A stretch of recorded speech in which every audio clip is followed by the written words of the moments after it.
ready to get to work. What an amazing view. From the International Space Station. Wow. Working on go. Spaceflight is a beautiful symbol of humanity. America has launched. Reach for these lofty goals, work hard, and look what you can accomplish. Hello, everyone, and thanks for joining our ongoing coverage of the NASA SpaceX Crew-12 mission. I'm Jessie Anderson, a Senior Production and Engineering Manager here at SpaceX, and I'm joined by Sandra Jones with NASA Communications. We are just under a couple hours away from the final approach of docking of Dragon to the International Space Station. This will be Dragon's 50th visit to the space station, both cargo and crew missions, and its 20th human spaceflight overall. Looking back over the last 30-plus hours, launch day preparations started yesterday for our crew members. About 4 hours prior to launch, the crew completed their final medical checks before joining the SpaceX team to get into their spacesuits.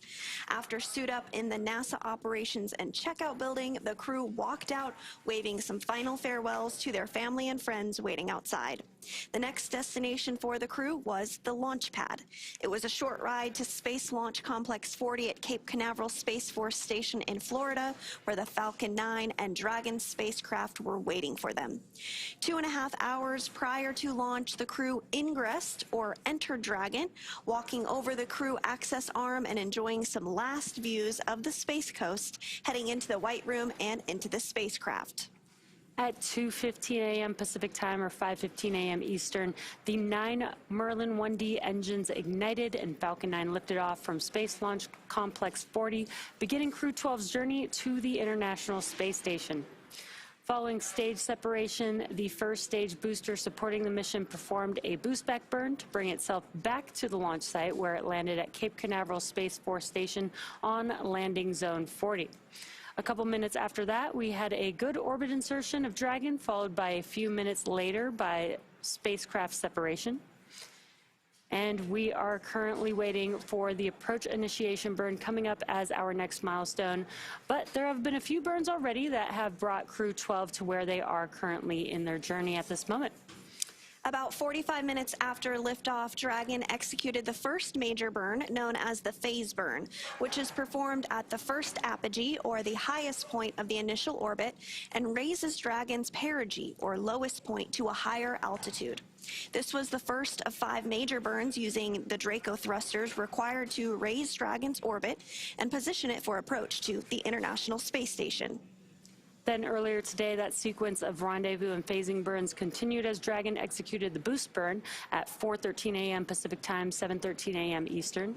The boost burn put the crew where Dragon's apogee, or the highest point of the orbit, was 10 kilometers lower than the station. But raising only the apogee of Dragon's orbit isn't enough for a rendezvous where we want to dock. Before we can approach the station, we need Dragon's entire orbit, not just that highest point, to be effectively shadowing the space station.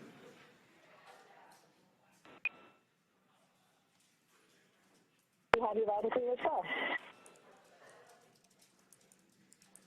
Houston, Dragon on the big loop. How do you read? Dragon, this is Houston. Good day. Hope you guys are well. Have you loud and clear. We have you the same.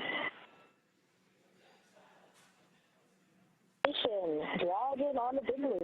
How do you hear? It is great to hear your voice. I hear you loud and clear, and I see you from the cupola.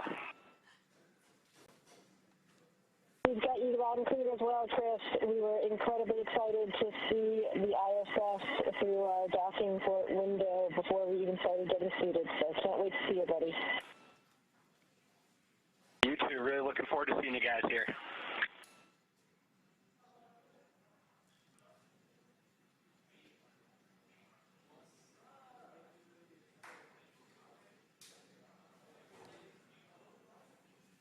Those were some comms between the Crew-12 crew and the folks on board the International Space Station, as well as the core, which we were seeing there in mission control. Dragon executed the close burn at 4:59 a.m. Pacific Time, 7:59 a.m. Eastern, which was about a half an orbit after its boost burn. The close burn placed Dragon on an orbit roughly co-elliptical with the space station, meaning it was maintaining an orbit roughly 10 kilometers lower than the space station the entire way around the Earth. And again, that's in contrast to only being 10 kilometers lower than the station during Dragon's apogee, or the highest point in its orbit, which is achieved by the boost burn beforehand. Hours later, at 6:41 a.m. Pacific, 9:41 a.m. Eastern, Dragon executed the fourth major burn, known as the transfer burn. This is where Dragon raises its apogee, or highest point of its orbit, to just 2.5 kilometers lower than the space station. Dragon SpaceX on the big loop. Ground is go for approach initiation and has enabled the maneuver. Expected maneuver start time is approximately 1833.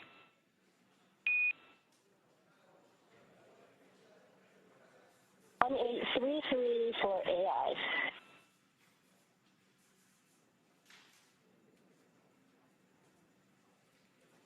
Again, seeing the core there on your screen, communicating with the Crew-12 crew. Dragon then rounded everything out with a final co-elliptic burn at 7:27 a.m. Pacific, 10:27 a.m. Eastern Time to once again maintain a constant orbit lower than the station, this time just 2.5 kilometers below. This was a shorter burn lasting about 41 seconds. And then after that, Dragon performed a out-of-plane burn to fully align its orbital track to match that of the space stations. That burn took place at 9:59 a.m. Pacific, 12:59 p.m. Eastern Time. As we enter the approach phase, SpaceX flight controllers will work in tandem with the NASA team in Houston to maneuver Dragon to the proper attitude.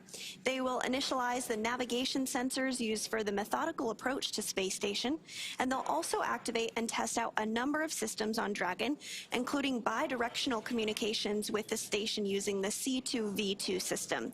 C2V2 stands for Common Communications for Visiting Vehicles, and it sets up a data stream from Dragon to the station, giving another path for Dragon telemetry to come to the ground, and gives additional command capability to astronauts aboard the station.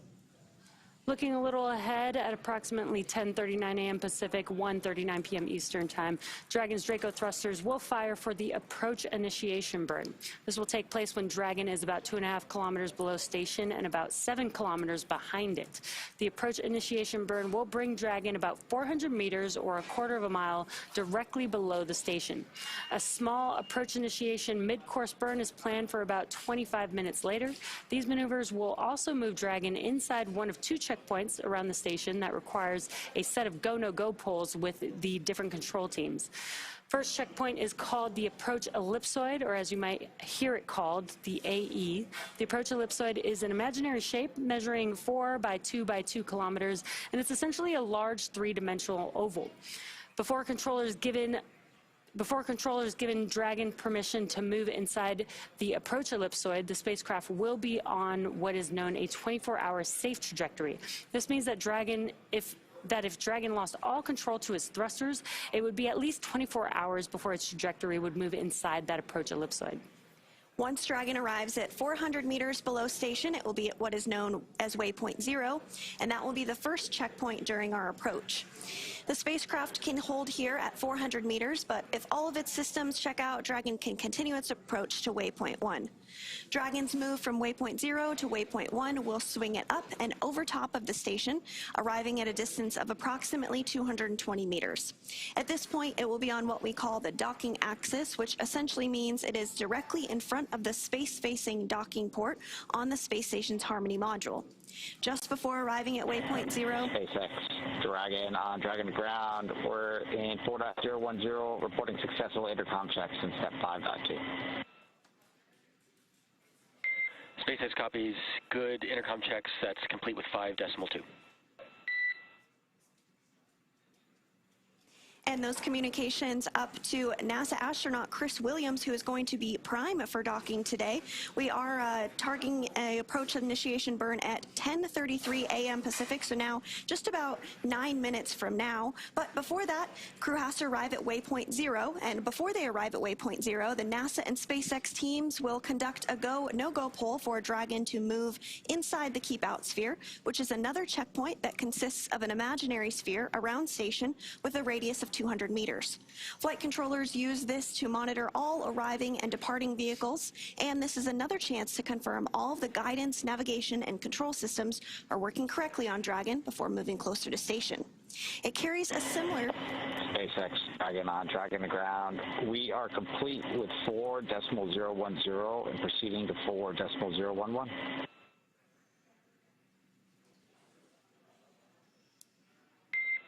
SpaceX copies 4.010 is complete.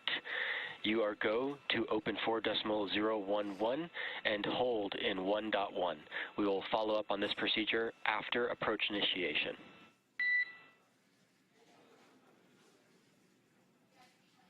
We will... Dragon copies. We are holding on step 1 of 4.011.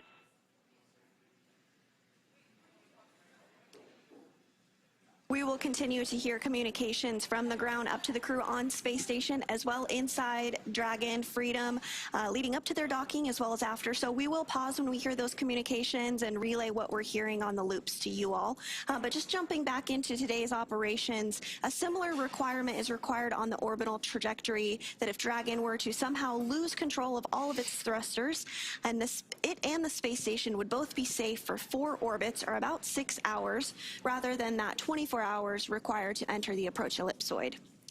And once Dragon has approval to move inside the keep out sphere, it will move from Waypoint 1 in toward Waypoint 2, which is just 20 meters away from station. Once Dragon is only 20 meters away at Waypoint 2, the spacecraft focuses on aligning its docking system with the International Docking Adapter. Now we may hear the call out CHOP, which stands for Crew Hands Off Point. This happens a little less than 30 seconds before docking, when Dragon is just a few meters from the docking port. At this point, any aborts will have to be done automatically by Dragon. And the grand arrival, when our crew arrives at the space station, Dragon will fly in and make contact with the IDA, or the International Docking Adapter, giving us what we call a soft capture. The soft capture ring then retracts until sensors indicate it's time for 12 hooks to drive in place to give us a hard capture and firmly secure Dragon to its new home on the space station. Once hard capture is confirmed, the space station crew, namely NASA astronaut Chris Williams, will manually pressurize the vestibule, or the area between the Dragon hatch and the space station hatch. Meanwhile, umbilicals that provide power, audio, and data connections from the station to Dragon are put in place. Then it's time for leak checks and hatch opening, which is currently timelined to come a little more than 2 hours following docking. Now, we did hear some communications back and forth on what is referred to as the big loop. And now that the big loop is configured, it is essentially, as the name suggests, one large loop between the crew on the International Space Station, the crew on Dragon Freedom approaching for docking, as well as ground control teams both in Mission Control Houston as well as here in Hawthorne. And it just creates a singular point for them all to communicate with each other and make sure that they're on track leading up to docking today, targeted for 12:12 p.m. Pacific time.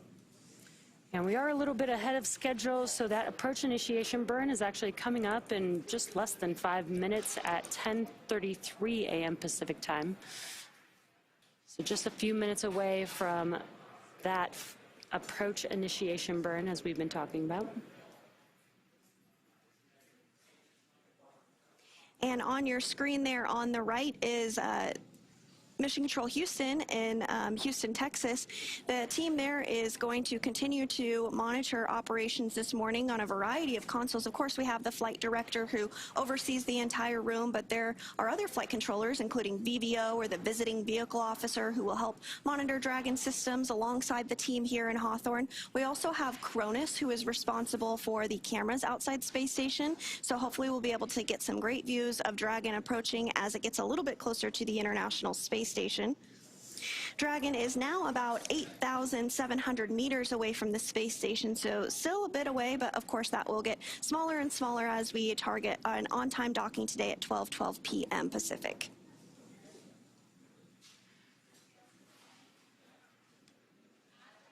And the Crew-12 crew has been coasting along in Dragon for about 32 hours or so now. And during their coast phase all the way to the International Space Station. They actually don't need to be in their suits, so they were able to relax outside of their suits. But right now, they are suited up. They are strapped in and harnessed into their seats. They do need to wear their suits for the docking portion of their flight. And this is just to make sure that they have the protection of the suits in the off-nominal case of a cabin depressurization. And there you can see on your screen, this is a view from the International Space Station looking at that tiny dot, which is Dragon Freedom with Crew-12 on board. And Crew-12 is comprised of 2 NASA astronauts, an ESA astronaut, and a Roscosmos cosmonaut. Those NASA astronauts are NASA astronaut Jessica Meir. This will be her 2nd flight to the International Space Station, as well as NASA astronaut Jack Hathaway. It will be his very first. And then for ESA, we have European Space Agency astronaut Sophie Adino, her first flight as well. And for Roscosmos, Andrei Fedyaev, this is his 2nd flight to the International Space Station, and he is actually the first cosmonaut to fly in Dragon twice, and he's one of only a select few that have flown in Dragon more than once. That includes a couple private astronauts, including our NASA administrator Jared Isaacman, Michael Lopez Alegria, as well as Peggy Whitson. We are approaching 2 minutes until the approach initiation burn this morning.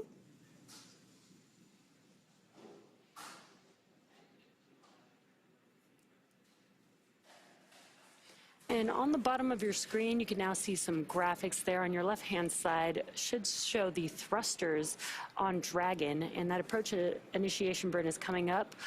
So you might be able to actually see it there live on your screen, but you can also follow along with the thrusters on that graphic to show which thrusters are actually firing at any moment.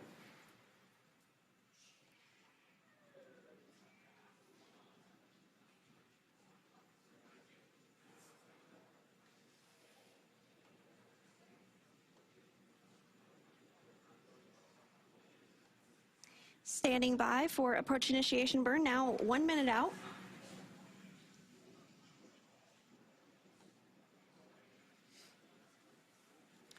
And also on the bottom right-hand corner of your screen, you can also see the range. This is about how far Dragon is from the International Space Station, as well as the rate of approach in meters per second there.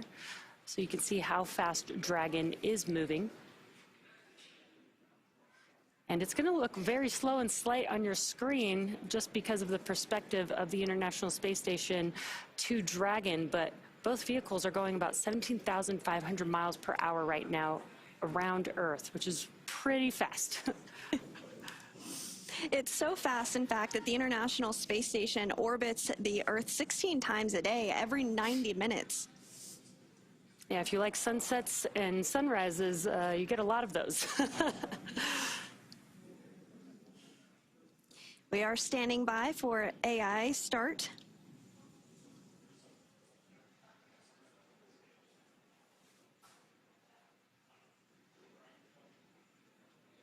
It is a little bright on your screen.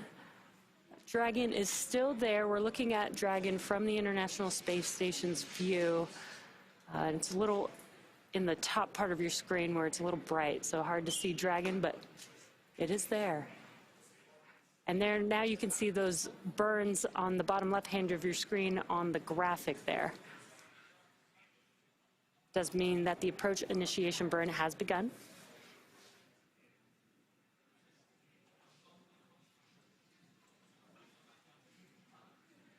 There you can see Dragon in the middle of your screen, just a little bit better. As well as some great views of Earth. The International Space Station and Dragon are currently flying over the South Atlantic.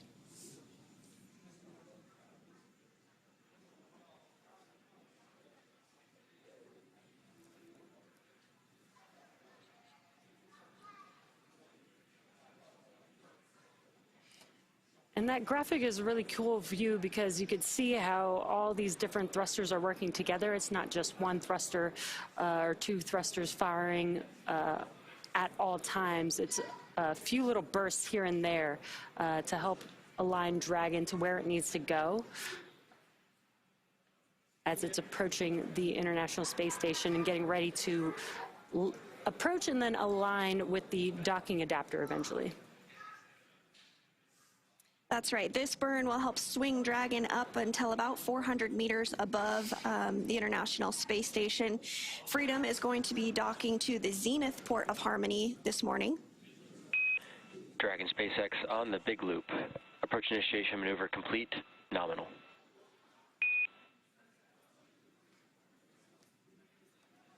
Heading copies. Nominal AI.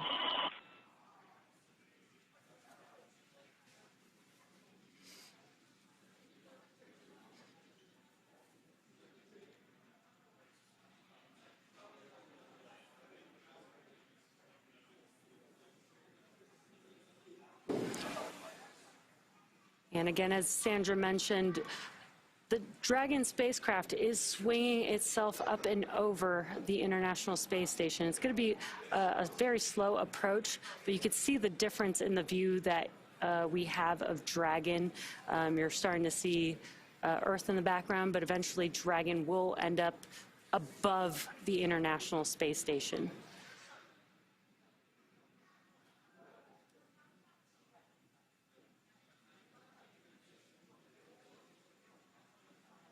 So we did have confirmation that the AI burn wrapped up and completed as expected. So good news, that's another milestone as we approach docking targeted for 12:12 p.m. Pacific time.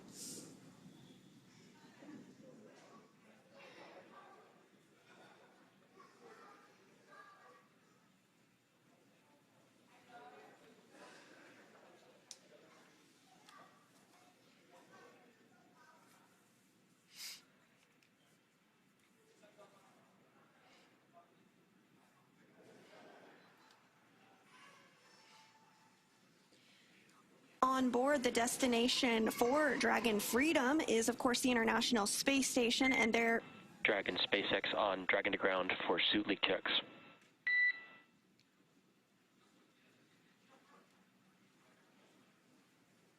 SpaceX Dragon, go. You are go to execute Section 1 of 4.011. When you complete Section 1, you can proceed into Section 2, but then we're going to hold. We're still about 5 minutes from being able to do the suit leak checks while we are still looking at the rest of the vehicle and making sure that we're good for approach.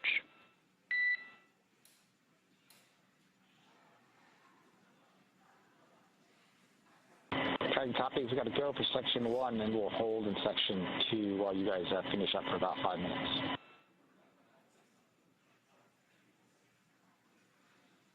And that was communications with the core here in Hawthorne up to Crew Dragon Freedom, namely to the pilot, NASA astronaut Jack Hathaway, as they continue to gear up for suit leak checks. In about 5 minutes from now, the crew is currently seated and suited up in their spacesuits. They will remain suited up all the way through this approach phase, as well as through docking as well to the International Space Station. And on board the International Space Station, there are currently 3 astronauts and cosmonauts. As part of Expedition 74, they are living and working and conducting groundbreaking science and research. Now, last month we did have the return of Crew 11 back to Earth. But following Crew 12's arrival, the space station will have a total of 7 crew members on board and what we consider a standard crew complement. And Crew 12 has been working in indirect handover with the Crew 11 crew on the ground and getting up to speed as much as possible ahead of their arrival to the space station. This includes training on emergency procedures and the ins and outs of space station, but once they actually arrive on board, they will go through a more direct handover and training with NASA astronaut Chris Williams, who has been on the space station since November.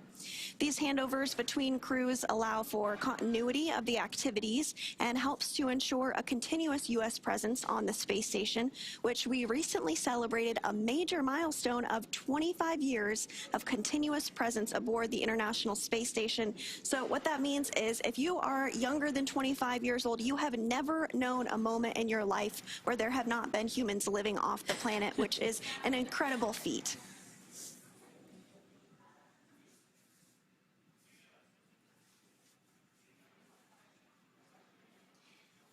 continuing to get some good views of Dragon Freedom as it makes its approach to the space station.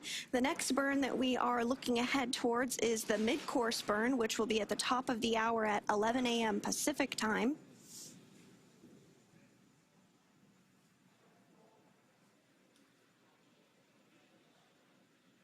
And this mid-course burn is more of a fine-tuning burn to ensure that the trajectory of Dragon is right on line ahead of docking.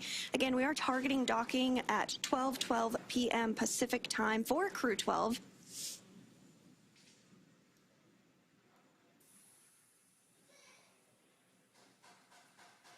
Dragon SpaceX for 4.011.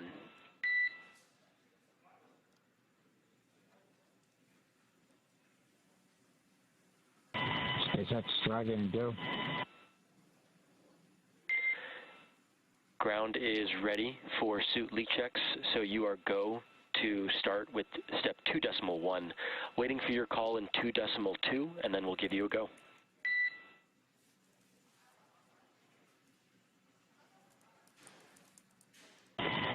Dragon copies, we'll get into 2.1 and give you a call, or 2.2.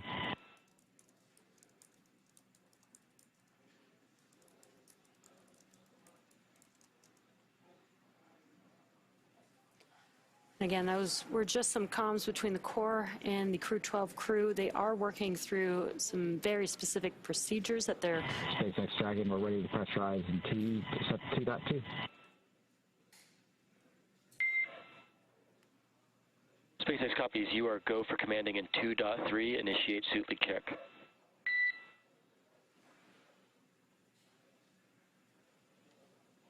Dragon is initiating suit leak check. Again, the crew is working through some procedures, and as you just heard, they are working through a suit leak check.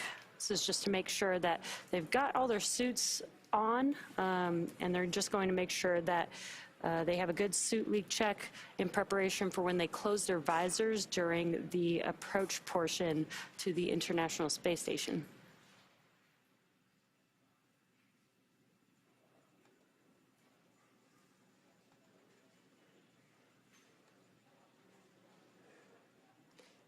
We are continuing to get some pretty cool views from the International Space Station looking at Dragon. That is Dragon Freedom with the Crew-12 crew still on board. And as Dragon approaches, we will get a clearer and sharper image of Dragon Freedom, but you are starting to be able to make out the nose cone, which is open and has remained open since shortly after launch. And this helps to expose all the guidance. Dragon SpaceX, looks like we're low on suit 3. Can we go ahead and halt the suit leak check and we'll try again?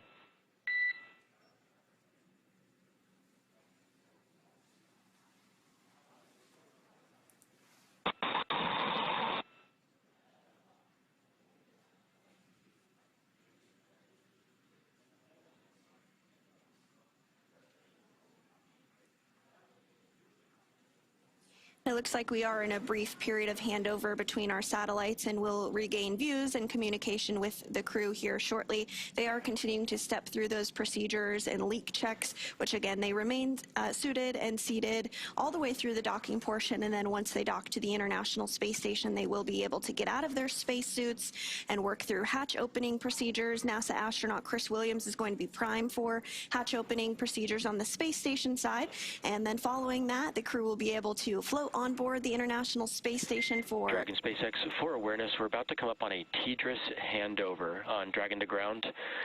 This next TDRS pass will start at about 1849, that's 1849. At this time, I'll have crew execute step 2.8 to investigate suit 3, and we'll follow up for the next suit leak check at 1849.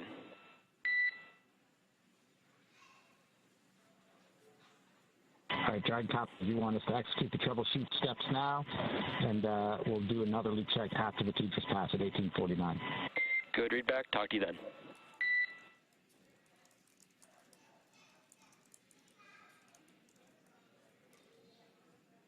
And those were just some comms. They are currently doing or performing suit leak checks. They did have a call that there was a low pressure on suit 3, and they are currently troubleshooting that. In about 5 minutes or so, we should hear they should be trying that suit leak check again, and we should be hearing those comms again for that procedure. That's right. And while we wait for our next milestone, let's take a moment to meet our crew. In the commander's seat is NASA astronaut Jessica Meir, who spent a total of 205 days in space on her first space flight back in 2019 and was part of the first all-female spacewalks. She holds a biology degree from Brown University. Next to Meir is pilot Jack Hathaway, who's making his first flight to space. The Connecticut native earned bachelor's degrees in physics and history from the U.S. Naval Academy, and he has more than 2,500 flight hours in 30 types of aircraft and has flown 39 combat missions during several military operations. Serving as a mission specialist is Sophie Adenau, representing the European Space Agency, or ESA. The French native studied engineering and specialized in spacecraft and aircraft flight dynamics during undergraduate work in France and received her master's degree from MIT. This will also be her first trip to space. Rounding out this crew is Roscosmos cosmonaut and mission specialist Andrei Fedyaev. As a major in the Russian Air Force, he's logged more than 500 hours in Russian aircraft. Back in 2023, he launched as a mission specialist as part of Crew-6, where he spent nearly 186 days aboard the International Space Station. And that's a look at the crew that is currently aboard Crew Dragon Freedom as they look ahead towards docking at 12 p.m. Pacific time this afternoon. The crew did launch on Friday the 13th, just yesterday, and they did launch at 5:15 a.m. Eastern, 2:15 here in Pacific time. It was a beautiful launch from Space Launch Complex 40 in Florida.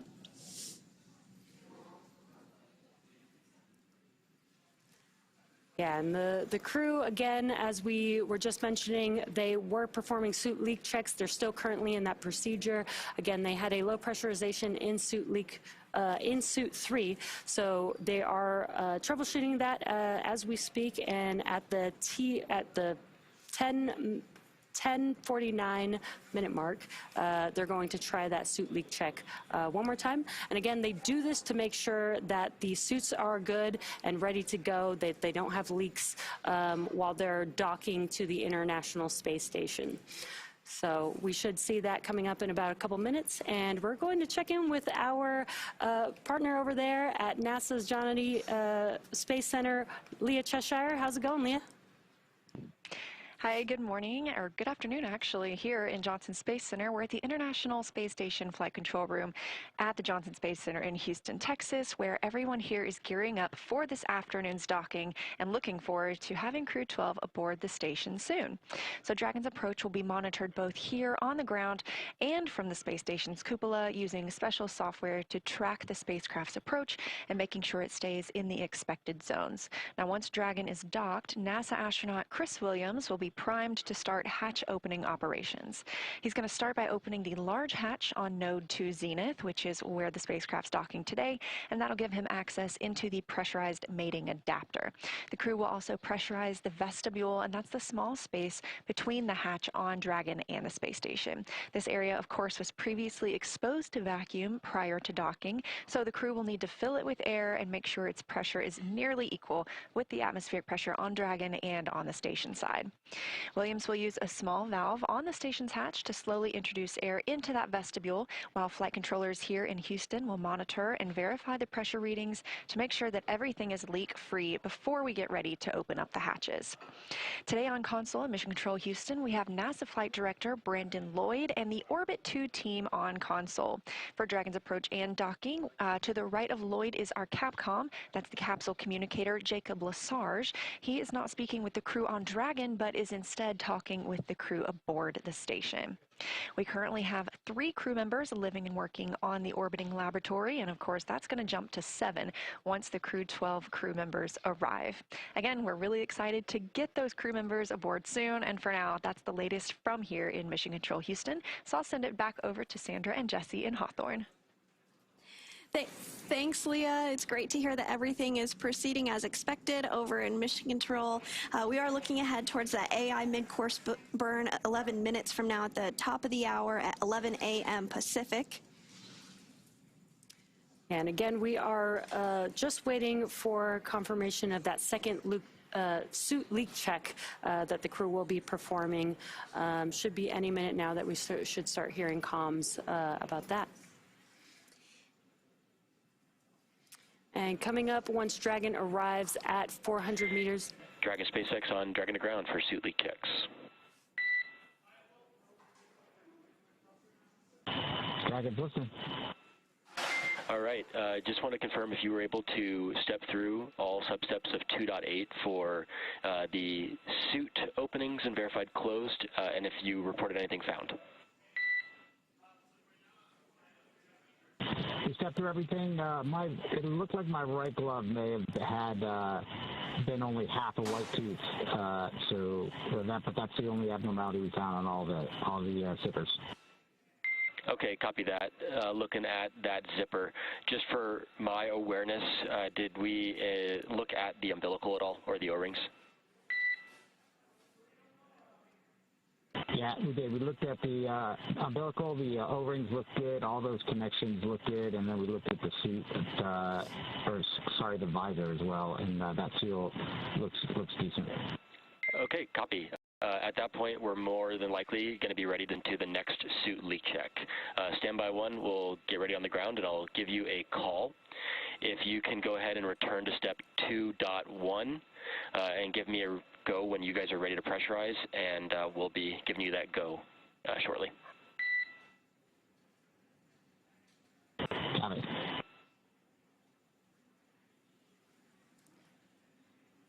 And then we heard the comms that they have been checking anything with the suit where there is a seal on the suit. So they sound. SpaceX Dragon, we're ready to pressurize for suit leak check in 2.2. All right, SpaceX copies on Dragon to ground. You are go for commanding. Initiate suit leak check. Dragon. And they are reperforming that suit leak check on pilot Jack Hathaway's suit. They did check the umbilicals, the O-rings, which are seals that help keep everything nice and tight and prevents leaks. Sounds like everything has checked out well so far. Potentially the glove zipper may have just not been closed all the way. So they're reperforming that suit leak check to see if we can get a good pressurization on Jack Hathaway's suit.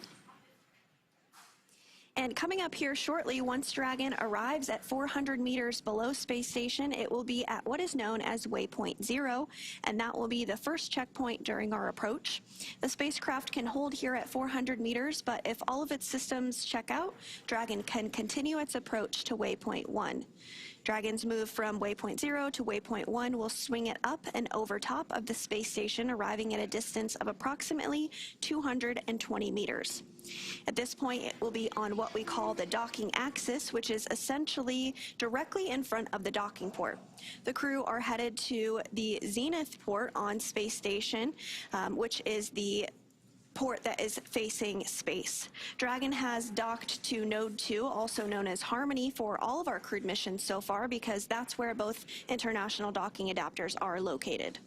And we did get confirmation that we did get a good suit leak check on Jack Hathaway's suit, so great news. Once Dragon is only 20 meters at Waypoint 2, the spacecraft focuses on aligning its docking system with the International Docking Adapter. We may hear the call-out CHOP, which stands for Crew Hands-Off Point, a little less than 30 seconds before docking, and at this point, any aborts will have to be done automatically by Dragon. And then the moment we've all been waiting for, the grand arrival, when our crew arrives at the International Space Station. Dragon will fly in and make contact with that IDA, giving us what we call soft capture. The soft capture ring then retracts until sensors indicate it's time for 12 hooks to drive in place to give us a hard capture and firmly secure Dragon to its new home on the space station. The station crew, namely NASA astronaut Chris Williams, will then manually pressurize the vestibule, or the area between between the Dragon hatch and the station hatch. Meanwhile, umbilicals that provide power, audio, and data connections from the station to Dragon are put in place. Then it's time for leak checks and hatch opening, which is currently timeline to come a little more than 2 hours following docking. Yeah, we are just about an hour and 15 minutes or so from that expected docking time with the International Space Station. It's a little bit of a long process. They have been coasting for quite a while now, but I'm sure the crew is very excited to make it to the International Space Station. SpaceX Dragon, 4 nominal seats.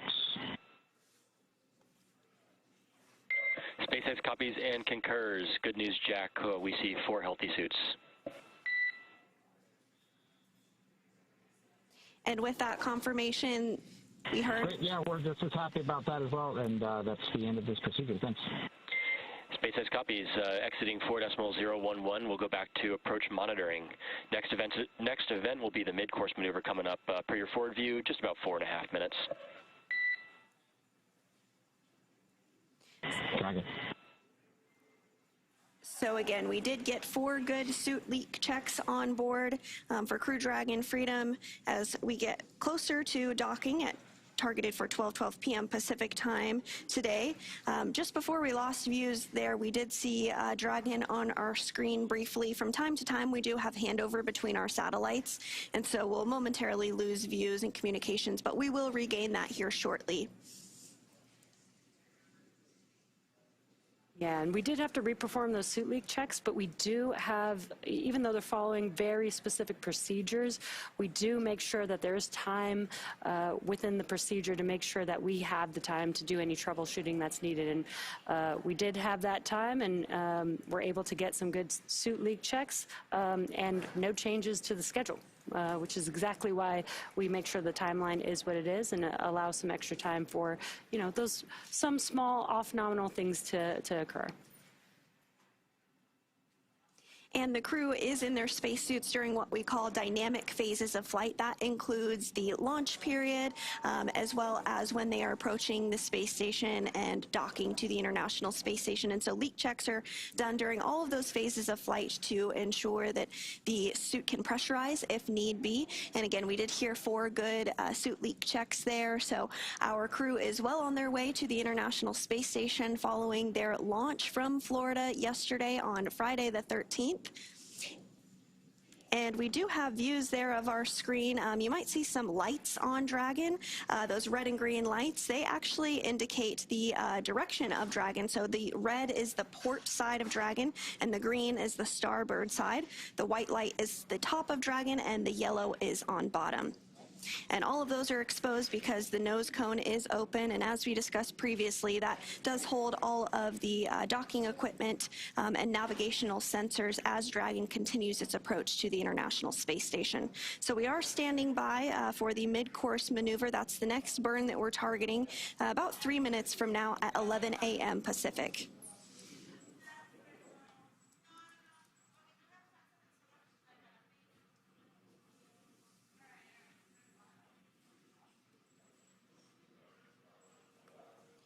And we have been talking about those spacesuits and the leak checks that just were completed.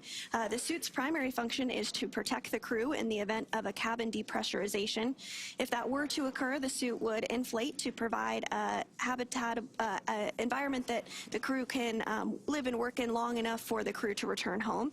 The flame-resistant materials on the outer layer also protect the crew in the event of a fire.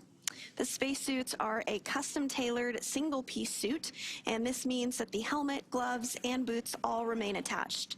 The helmet is made from 3D printed nylon and has a visor that pivots open, and the quick disconnect, or QD, on the right thigh mates to an umbilical on the seat. This provides air for ventilation, oxygen, nitrox for pressurization, and allows for the electronics to be connected all from a single location on the suit.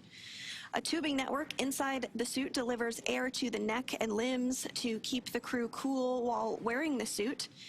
The suit's communication system consists of helmet-mounted microphones and in-ear speakers, and it takes less than 15 minutes to put on the suit. This new IVA suit design debuted during the Crew-11 mission, and it was worn by NASA astronaut Mike Fink.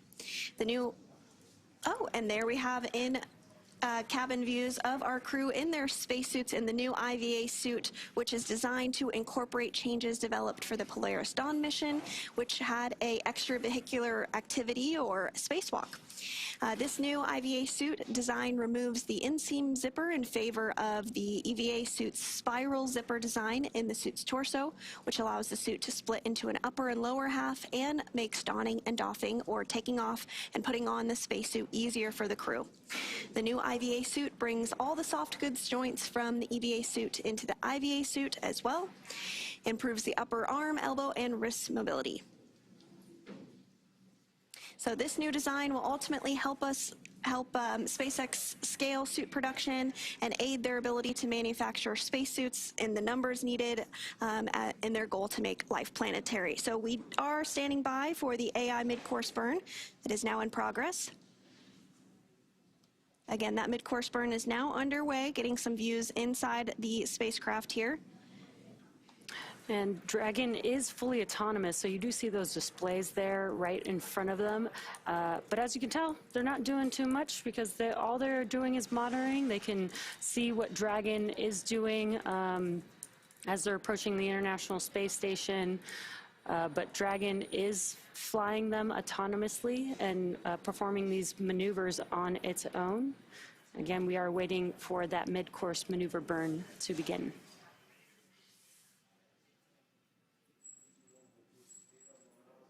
And we did hear confirmation that the mid-course burn has begun, so that burn is in progress.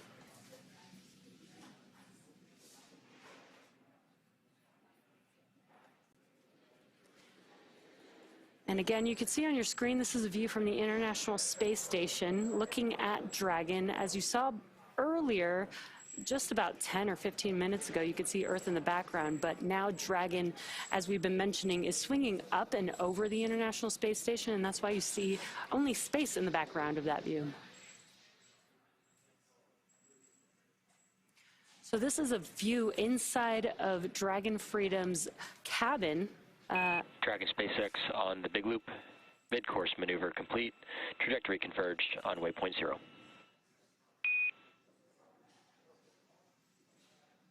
Dragon copies. Great news that mid-course maneuver burn is now complete.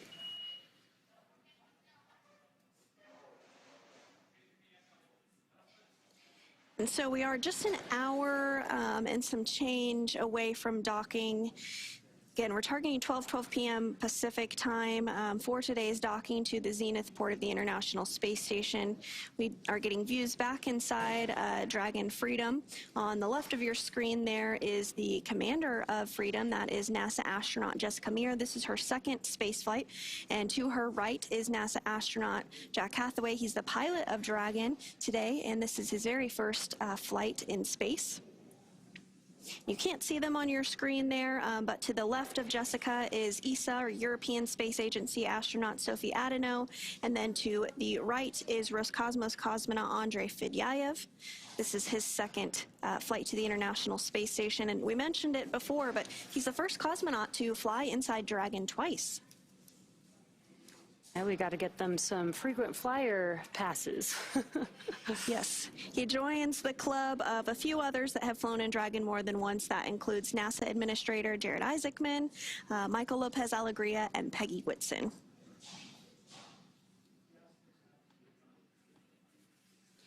And we have been checking in from here in Hawthorne, but over in Mission Control Houston, the team is working through a poll as we speak for the go, no-go to continue to approach the International Space Station. The team in Mission Control does a variety of polls as we approach docking, and this happens ahead of launch and any dynamic phases in flight to ensure that all the systems are go, all the...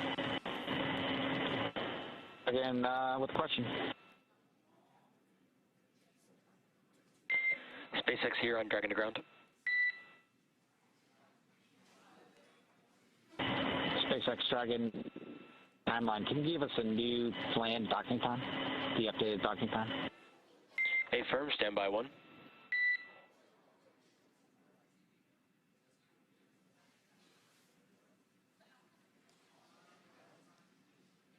And so the ground is going to take a look at if the docking time has adjusted at all following the burns that we have been covering this morning. That happens as the trajectory gets aligned ahead of docking. We were targeting a 12 p.m. Pacific time docking, but we'll stand by to hear if that has changed and been adjusted based off of the burn that was just completed.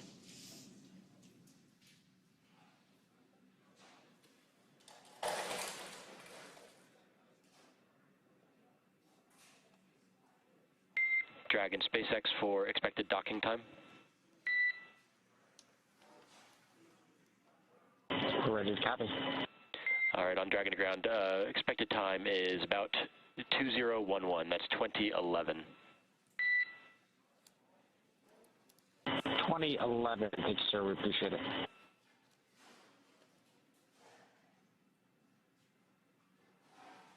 And with that call out, we do have an updated targeted docking time. It is now 12:11 p.m. Pacific for Dragon Freedom to arrive to the Zenith port, the International Space Station, and complete its docking. Again, we're targeting 12:11 p.m. Pacific time for docking.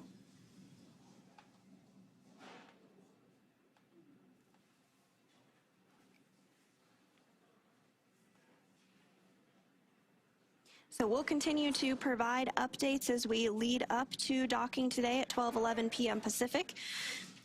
To take a look back, though, about 45 minutes after liftoff, Dragon executed a phase burn at 3:02 a.m. Pacific, 6:02 a.m. Eastern, to begin fine-tuning its orbit ahead of approach to the International Space Station. Dragon then performed the boost burn at 4:13 a.m. Pacific, or 8:13 a.m. Eastern.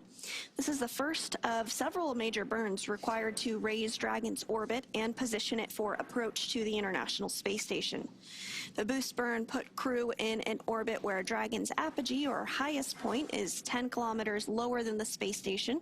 But before we can approach the space station, we need Dragon's entire orbit, not just the highest point, to be effectively shadowing the space station. So after that, the close burn at 4:59 a.m. Pacific occurred. That was at 8:59 a.m. Eastern. The close burn placed Dragon on an orbit roughly co-elliptic with the space station, meaning that it was maintaining an orbit roughly 10 kilometers lower than the station the entire way around the Earth. And again, that's in contrast to only being 10 kilometers lower than the station during Dragon's apogee, or the highest point of its orbit, which was achieved by the boost burn beforehand. And from there, at 6:41 a.m. Pacific, 9:41 a.m. Eastern, we executed the third major maneuver, known as the transfer burn. And this is where we raised Dragon's apogee, or highest point of its orbit, to just 2.5 kilometers lower than space station. Then we rounded everything out with a final co-elliptic burn at 7:27 a.m. Pacific, 10:27 a.m. Eastern, to once again maintain a constant orbit lower than the station, this time just 2.5 kilometers below. And this was a shorter burn lasting just over 30 seconds. We then had the approach initiation burn, which began the final stages of Dragon's rendezvous with the space station.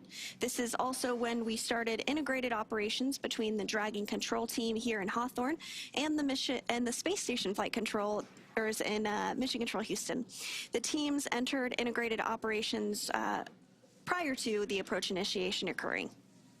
During the approach, SpaceX's flight controllers work in tandem with the NASA team in Houston to maneuver Dragon to the proper attitude and initialize the navigation sensors used for the methodical approach to station. They also activated and tested out a number of systems on Dragon, including bidirectional communications with the station using the C2V2 system. C2V2 stands for Common Communications for Visiting Vehicles. It sets up a data stream from Dragon to the station, giving another path for Dragon telemetry to come to the ground and giving an additional command capability to astronauts aboard the station. The NASA and SpaceX teams did a go-no-go poll to move Dragon inside the keep-out sphere, which is another checkpoint that consists of an imaginary sphere around station with a radius of 200 meters. Flight controllers use this to monitor all arriving and departing spacecraft, and this is another chance to confirm all of the guidance, navigation, and control systems are working correctly on Dragon before. Dragon SpaceX on the big loop. Ground is go for approach 0, and we'll be enabling the maneuver shortly. Expected approach 0 start at 1921 Zulu. That's 1921 Zulu. Reminder, the Dragon will nominally continue approach through Waypoint 1 towards Waypoint 2.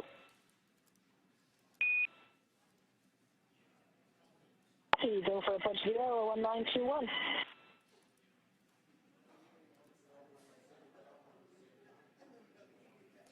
And with that poll now wrapped up, we are go for approach to Waypoint 0. This poll is another chance to confirm all the guidance, navigation, and control systems are working correctly on Dragon before moving closer to station. And it carries a similar requirement on the orbital trajectory that if Dragon were to somehow lose control of its thrusters, it and the space station would be safe for 4 orbits, or about 6 hours, rather than the 24 hours required to enter the approach ellipsoid. Once Dragon arrives at 400 meters below station, it will be at what is known as Waypoint 0 and will be the first checkpoint during our approach. The vehicle can hold here at 400 meters, but if all systems check out, which we heard that we may pass through straight through and continue to approach Waypoint 1. Dragon's move from Waypoint 0 to Waypoint 1 will swing it up and out on top of the space station, arriving at a distance of approximately 220 meters. At this point, it will be on what we call the docking axis, which essentially means it is directly in front of the docking port. The crew are headed to the zenith or space-facing port on Station 2. Dragon has docked to Node 2, also known as Harmony, for all of the crewed missions so far, because that's where both international docking adapters are located. Station, this is Houston on the big loop. Expect to start monitoring Dragon in approximately 45 minutes for Node 2 Zenith. Additionally, for Chris, we're seeing that the RPOP information is likely no joy, so you'll likely be PCS and potentially centerline camera only for approach monitoring. Station copies all. Begin monitoring in 45 minutes, and I see the same on the RPOP display, and copy centerline approach camera and PCS only. Houston copies, that's a good readback. And those communications from the ground up to NASA astronaut Chris Williams, who's going to be monitoring today's docking and approach of Dragon Freedom. You heard some communications about the RPOP. This is the Rendezvous and Proximity Operations Situational Awareness Tool. That doesn't seem to be working today, but no issue.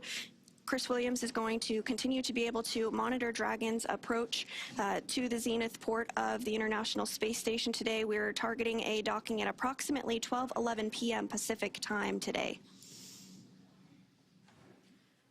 And once Dragon is only 20 meters at Waypoint 2, the spacecraft focuses on aligning its docking system with the International Docking Adapter.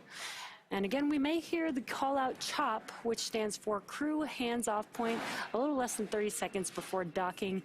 At this point, any aborts will have to be done automatically by Dragon itself.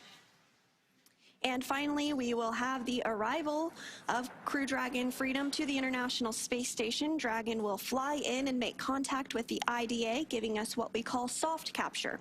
The soft capture ring then retracts until sensors indicate it's time for 12 hooks to drive in place to give us a hard capture and firmly secure Dragon to its new home on the space station.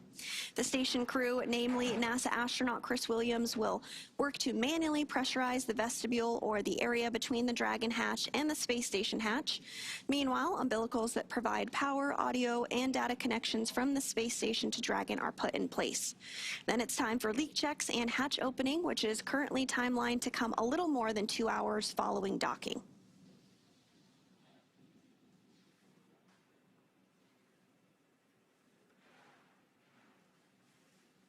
Again, you can see the graphic on your screen. Dragon approached from below the International Space Station and has now swung up and is pretty much above the International Space Station as we're getting closer and closer to docking, which is just under an hour from now. And a short time ago, we did execute the Midcourse maneuver, which again is done about halfway from our starting point of approach initiation to Waypoint 0. It's a small burn just to fine-tune our approach to ensure we're targeting a precise point 400 meters directly above the space station. Once Dragon arrives at 400 meters below station, it will be at what is known as Waypoint 0 and will be the first checkpoint during our approach. The vehicle can hold here if necessary at 400 meters, but if all systems check out, it can continue to approach the Waypoint 1.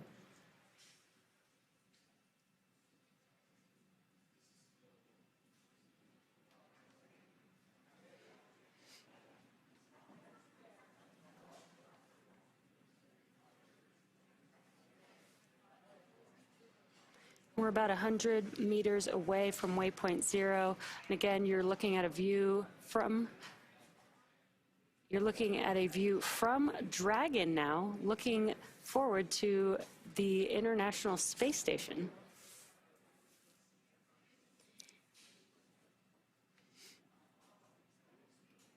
SpaceX Dragon Dragon to ground. SpaceX ready to copy, Dragon to ground. Just a question, you guys are running our cooling. Is it any chance that we can make it a little bit cooler in here for the rest of the rendezvous, or do we set it to full cold right now?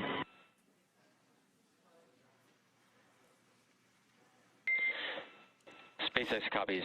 Right now we're already in full hex, so I think the current temperature we're going to proceed with through docking. How copy? Copy. We're after that. Thank you, sir.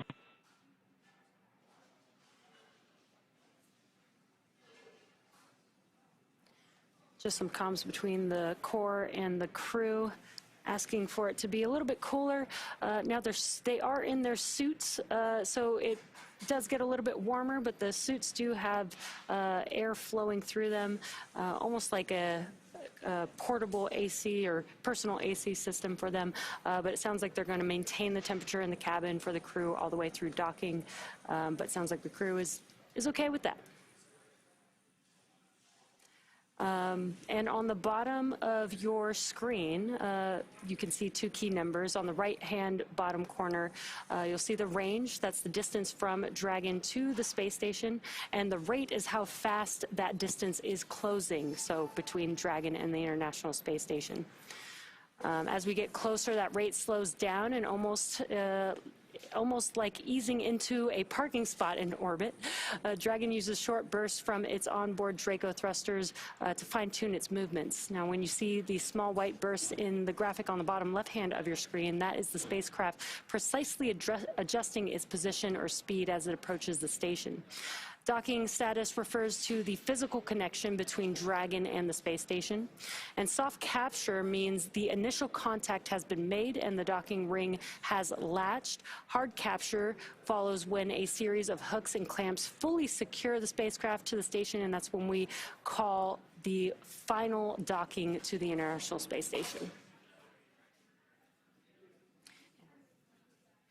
Yeah, and we are getting closer and closer to that docking to the International Space Station, expected at 12:11 Pacific time today.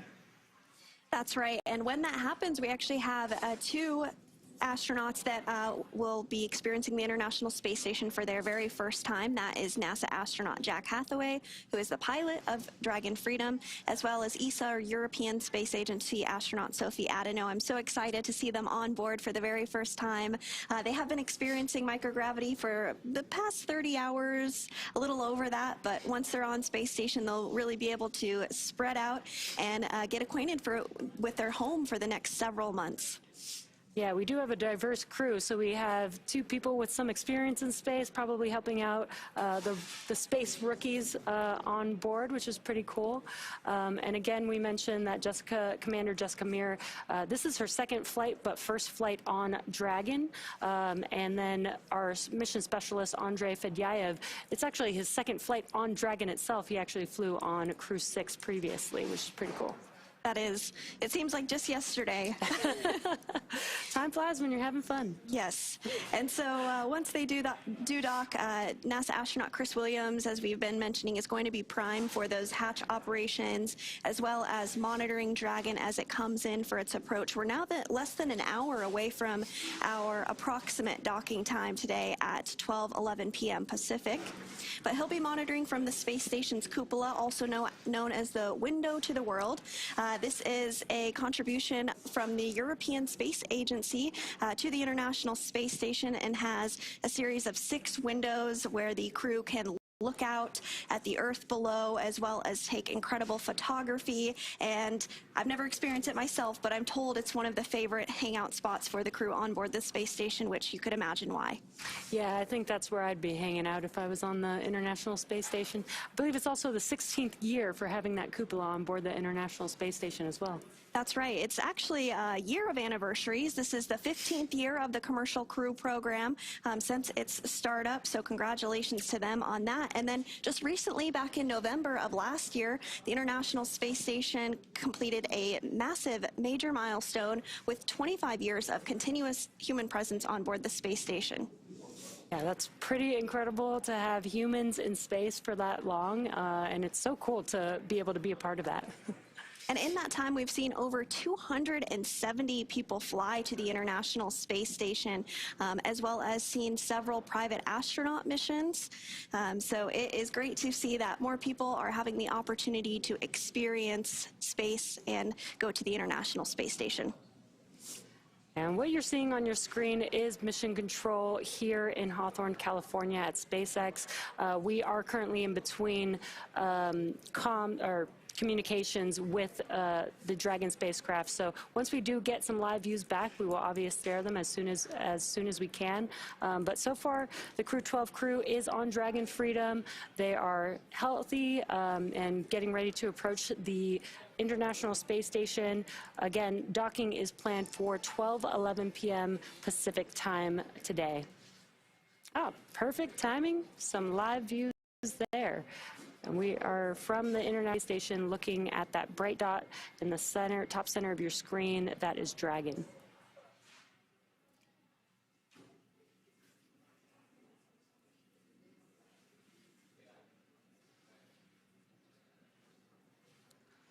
We're going to check in with Mission Control Houston with NASA's Leah Cheshire.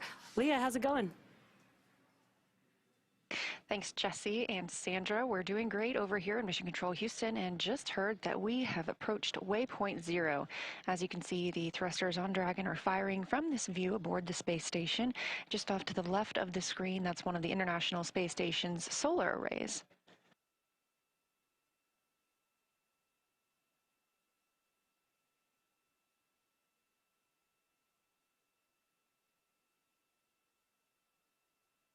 As you can see on the bottom of your screen, you can keep up with the distance of Dragon from the space station, now 384 meters away. We are at Waypoint 0. This is the first of one of these upcoming pauses. We will then move to Waypoint 1, expecting that in about 30 minutes before flying into Waypoint 2. We typically do a little hold at that point before flying in for contact and capture of Dragon to the zenith or space-facing port of the International Space Station. Dragon won't be the only Dragon aboard the space station right now. We also have SpaceX's 33rd commercial resupply mission still aboard the International Space Station. These continuous resupply missions help keep the crew stocked with all of their consumables, whether that be Dragon food SpaceX or on water. the big loop. Approach 0 is in progress and trajectory has converged on Waypoint 1.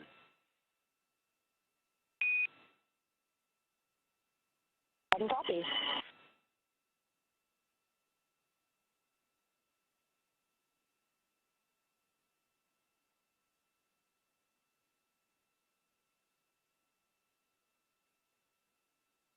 We are less than an hour from the arrival of Crew-12 to the International Space Station today, a mission that began yesterday morning at 5:15 a.m. Eastern Time, 4:15 a.m. Central. And it looks like we are coming into almost an orbital daytime for the International Space Station. As Jesse mentioned earlier, the space station is traveling at approximately 17,500 miles per hour around the Earth and sees 16 sunrises and sunsets a day.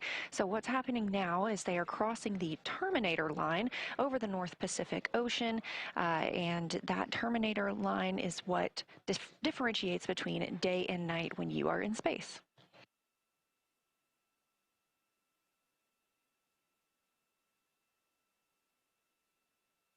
Dragon is traveling equally as fast as the International Space Station, but also performing maneuvers very closely timed around the orbiting laboratory to keep its approach methodical, to keep it safe.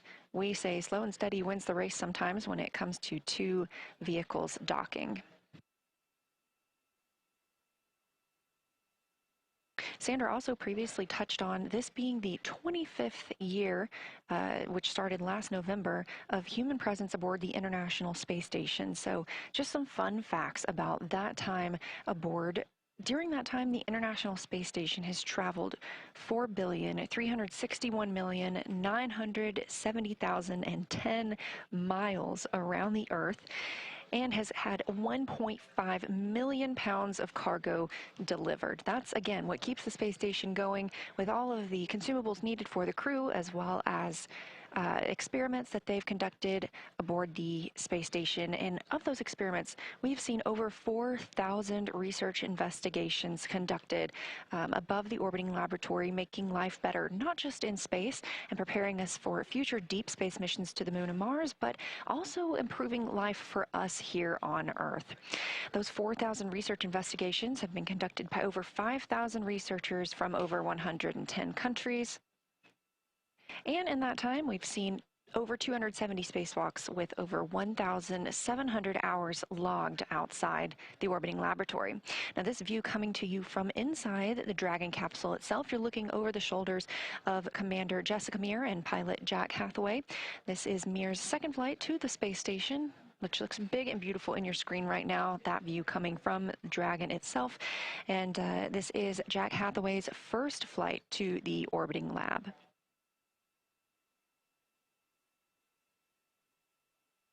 And if you look at the very top of the space station, top as in up toward the top of your screen, you'll see that other Dragon that's currently docked. Again, that's the Commercial Resupply 33 mission, SpaceX's 33rd commercial resupply mission to the space station.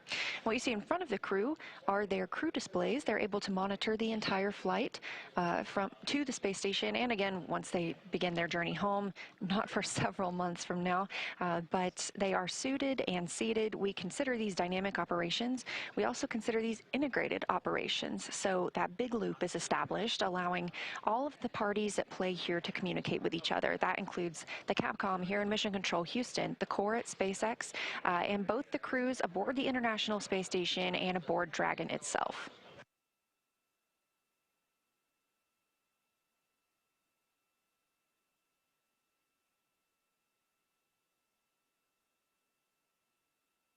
Integrated operations also begin when we enter the approach ellipsoid, which we already discussed happened really close to the top of this broadcast, and we will remain in these integrated operations until the crew begins their departure from the space station, again, not for several months from now.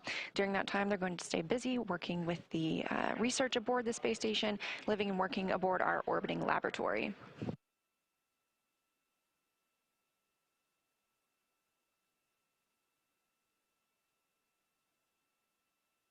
Back to these crew displays, of course, we mentioned that the crew has the option to monitor the spacecraft as they fly to their intended destination. They also have the capability to take over command if they needed to of Dragon, but the entirety of the flight is intended to be autonomous, and the crew steps back and monitors.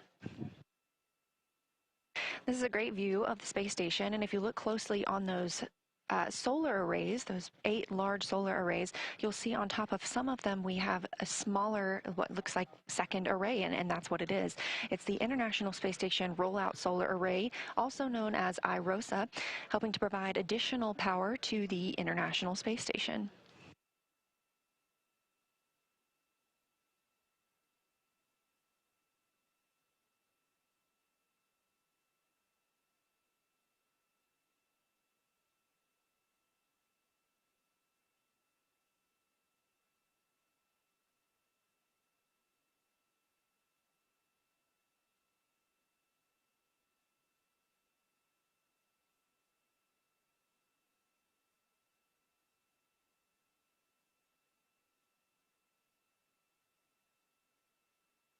Again, this view coming from Dragon to the space station. Of course, both spacecraft can see each other now.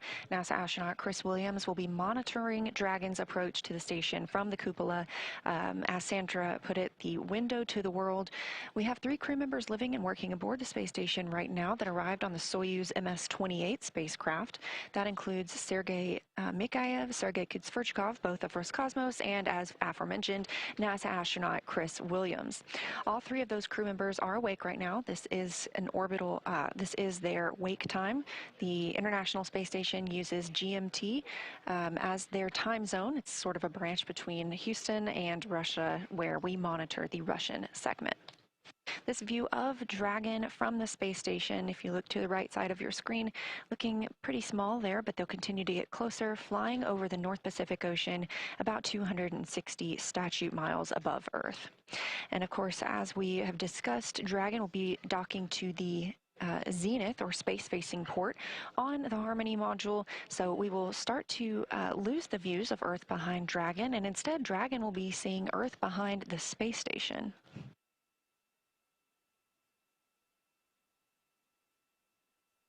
And if you've ever been interested, you can indeed see the space station with your own eye. We have a tool that helps you do that as well. It's called Spot the Station. If you just go online to nasa.gov, check out Spot the Station. You can input your location and you'll receive a list of upcoming visibilities at dusk and dawn when the International Space Station is flying over your area. It's an pretty incredible thing to see, knowing that we will soon have 7 people living and working on it.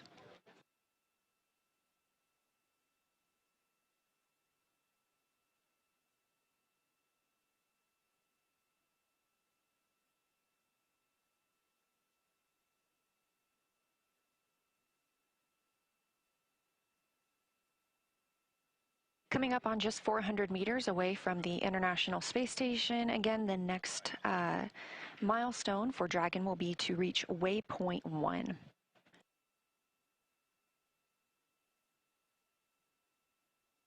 Waypoint 1 is sometimes a pause location. However, we are expected to continue straight through to Waypoint 2. That can be that is about 20 meters away from the space station. That's the final hold point before the crew gets the go to move in toward the docking hatch. Now, if you are paying attention to the bottom left side of your screen, you can see where the thrusters on Dragon are firing to keep it in its proper location as we continue the slow and steady approach to the International Space Station. You can also see a little map of Earth. As I just mentioned, we're flying over the North Pacific Ocean, both the International Space Station and Dragon, and they are just about to cross south of Portland, Oregon, and down through the southwest of the United States into the Gulf.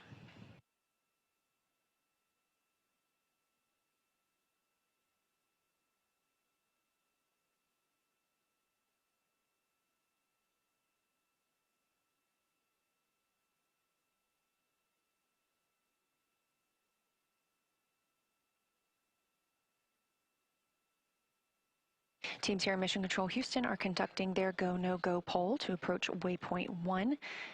These polls happen at all times of a major dynamic moment during the flight.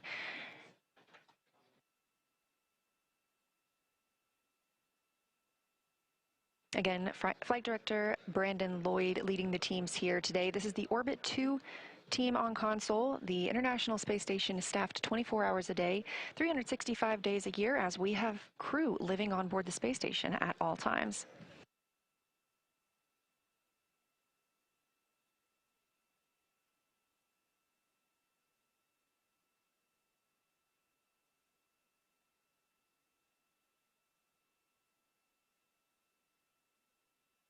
This beautiful view coming from the space station of Dragon as they both prepare to cross over the northwest of the United States of America.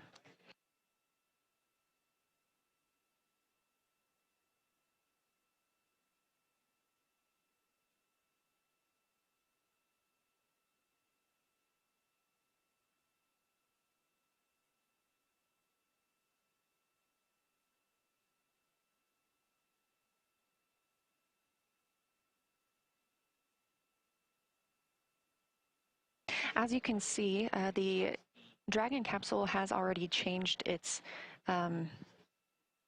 positioning with the International Space Station. You previously could see the outline of that commercial resupply Dragon docked to the space station, but now we can't. We have moved up, and we will continue to move up toward that zenith or space-facing port on the Harmony module of the International Space Station.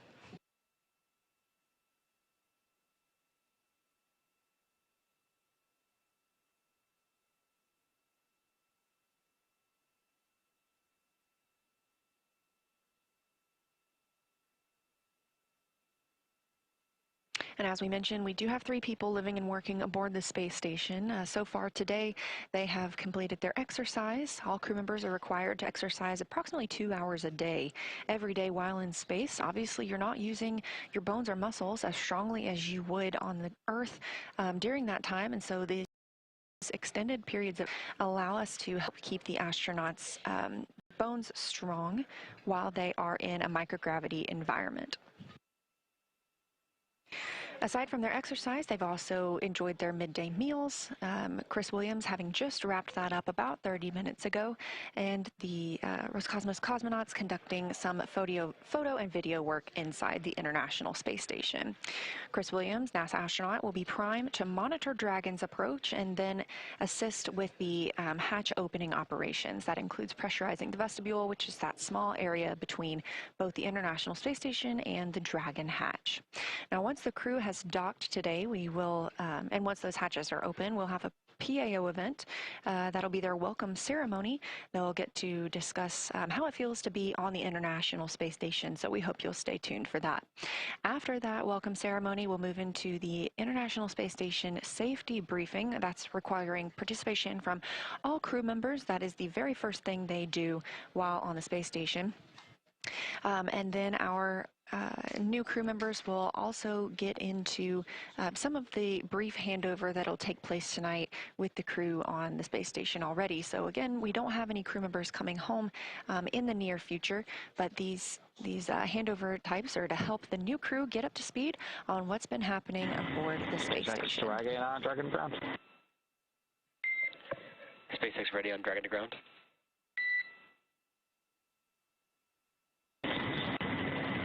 Yeah, we during the PMC we had a little bit ago, we made a tentative plan to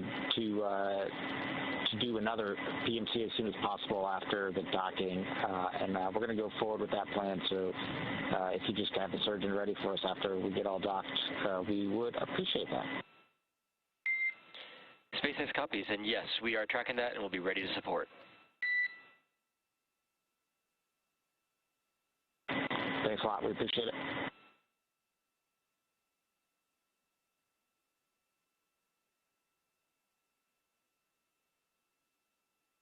And as you heard, the crew called down to the International Space Station Flight Control Room here in Houston, Texas. They have requested another PMC. That's a private medical conference. We keep our flight doctors on standby for these during a mission. Of course, this is something that happens frequently aboard the International Space Station and aboard our spacecraft. Is we prepare for private medical conferences. We have those standard, and so the crew is able to request one at any time.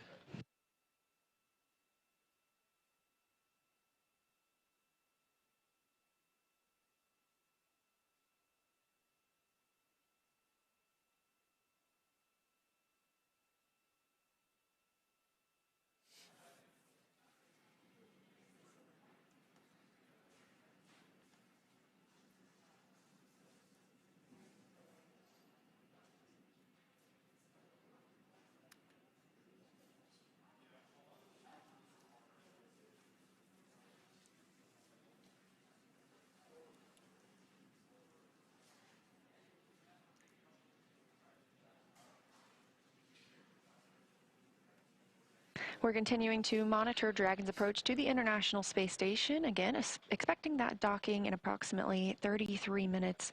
That would be at about 12:11 p.m. Pacific time, which is where I'm going to toss it back to SpaceX in Hawthorne, California, and my colleagues Jesse and Sandra. How is it going over there? Thanks so much, Leah. It is going well here in Hawthorne. As you can see on the left of your screen there, that is the mission control team here in Hawthorne. And then thank you for giving us all the updates from there in the room on your right, that control Houston. We're continuing to monitor approach. As you mentioned, we are targeting an approximate docking at 12:11 p.m. Pacific time today for Dragon Freedom to the zenith port of the International Space Station. At this point, they are continuing to close in on that docking point. They're now 449 meters away. And once they do dock to the International Space Station, they will join a variety of other spacecraft currently docked. In fact, there are 6 other spacecraft currently docked to the International Space Station. That includes NASA's SpaceX Cargo Resupply Mission 33, the 33rd Cargo Resupply Mission, as well as JAXA, or Japan Aerospace Agency astronauts HTV-X1, Northrop Grumman Cygnus NG-23, Soyuz MS-28, which brought up NASA astronaut Chris Williams in November, who we have been mentioning multiple times is going to be prime for monitoring approach and docking today, as well as 2 Progress cargo spacecraft from Roscosmos, Progress 93 and Progress 92 rather. And once we do regain views of the International Space Station, you'll see those various cargo spacecraft on your screen as they occupy the space station's docking ports. And we have been talking quite a bit about milestones that have been achieved over the past few years and months. It seems like we're hitting a lot of firsts in spaceflight, which is great. One of which that I did want to mention is that back in December, for the very first time ever, all 8 of space station's docking ports were fully occupied. So for the first time ever, we did have 8 spacecraft on orbit.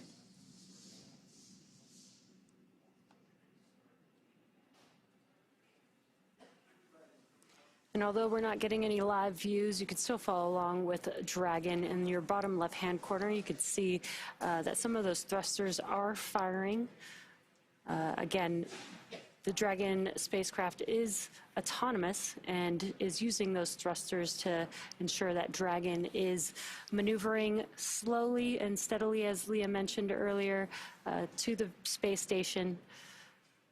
Each one of those little bursts help control the vehicle, orient it in the correct orientation as it's moving towards the locations that it needs to align with the International Space Station's docking adapter.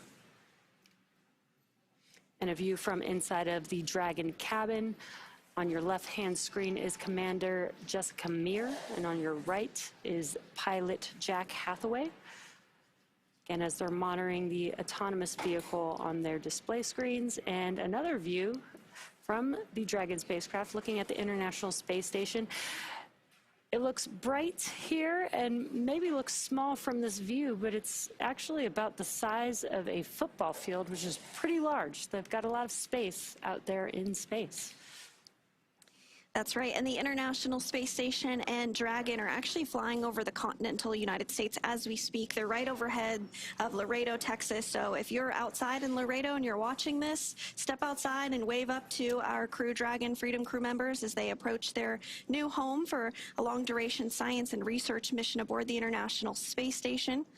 As part of some of the science that the crew will be working on during their expedition, they will be working on an IV fluid bag experiment, seeing if they can take IV fluid from the water processing system on board the International Space Station.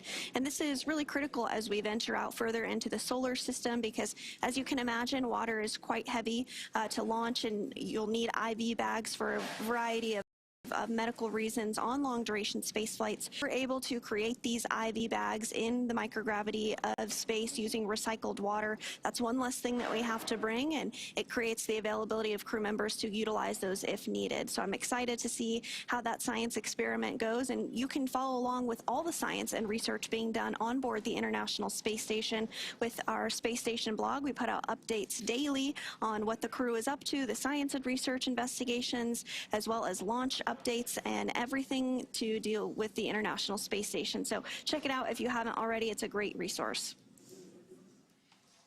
Yeah, it's a great reminder that the International Space Station is a laboratory. This is where they perform all these different science experiments, and again, for many different reasons, but ultimately to make life better out in space, but also here on Earth.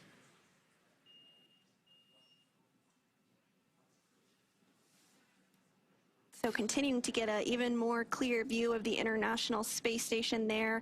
You can see the solar arrays as well as the augmented solar arrays, the IROSAs, or the ISS rollout solar arrays. They're the smaller arrays stacked on some of the arrays you see there. And while they're smaller, they actually generate more power than the large arrays due to enhanced technology that has been developed since the time that those initial solar arrays launched.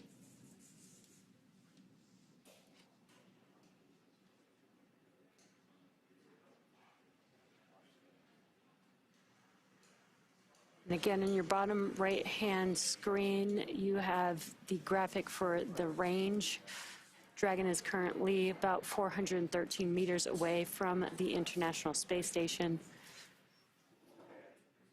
Again, we do have some great views switching between seeing the vantage point of Dragon looking at the International Space Station, as well as views from inside of the cabin as the crew is patiently awaiting their approach to the International Space Station.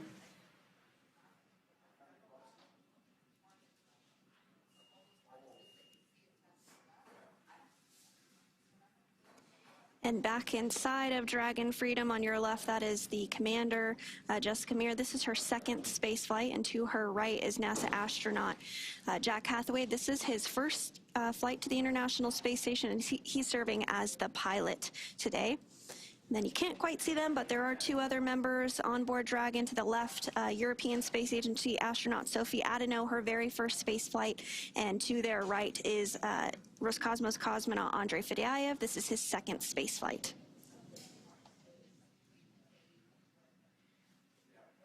And as you saw, the crew is still suited up in their spacesuits, harnessed into their customized seats for each of the astronauts. And they'll remain in their spacesuits. When we do get closer to the International Space Station, they will close their visors in preparation for docking. And that's just in case of any depressurization during that process. It's just a safety precaution. But if everything goes well, they will dock to the International Space Station, get out of those seats, and get out of their suits and get comfortable before they're able to float their way onto the International Space Station. And so we did reach waypoint 0, which means that Dragon is 400 meters directly below station.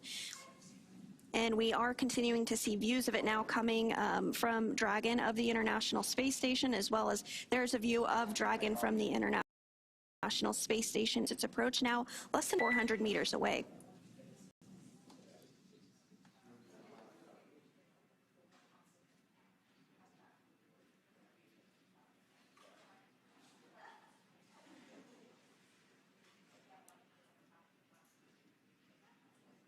So the next month, SpaceX Dragon, we just want to confirm we expect,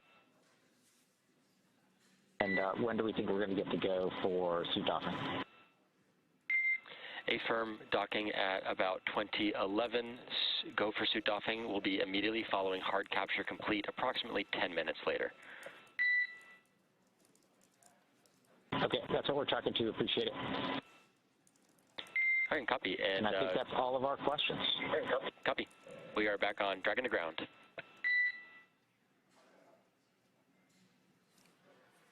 And just some comms there, the crew asking when they'll be able to doff or get out of their spacesuits. Sounds like it'll be about 10 minutes after hard capture, which is when the 12 hooks that connect with the International Space Station fully engage and create a hard capture between Dragon and the International Space Station.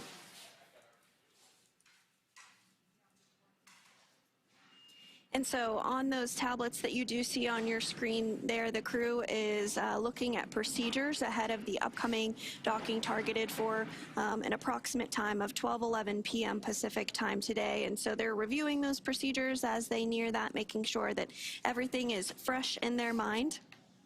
And in addition to tablets, the crew actually had the opportunity to bring iPhones with them on board the flight for the very first time. So they'll be able to capture some imagery of the Earth, of themselves, of what they're doing as they are living and working aboard the International Space Station. And I'm looking forward to seeing all that they'll be able to capture with a camera in their pocket, just like all of us here on Earth. There are high-definition cameras on board the International Space Station as well that the crew receives training on as part of their training ahead of their launch, but I think it will be nice to see the imagery that is maybe a little bit quicker just to grab and point and click. Yeah, I think that's really exciting that they'll be able to almost act like us here on Earth with their personal cameras with them, personal phone, and be able to, you know, capture life on the International Space Station from each of their perspectives. I think that's going to be really awesome to see. Yes, absolutely. And we did mention the Space Station blog a little bit earlier. We share photos that the crew captures on orbit there, as well as we have a variety of Flickr accounts where you can check out that, as well as social media. So I do encourage you to follow along. Some of my favorites are to see the aurora of the Earth as the crew is able to capture that, as well as imagery of the moon that they can capture from the unique vantage point of the International Space Station. Particularly exciting for us at NASA as we are targeting the Artemis 2 flight, a 10-day test flight around the moon to test out the Orion spacecraft and its systems ahead of a future lunar landing mission. So it'll be very cool to see that. And then also another exciting data point for this particular flight is we are planning to have a ship-to-ship call between the Orion spacecraft and the International Space Station. So Crew-12 will be able to participate in that ship-to-ship call during their mission.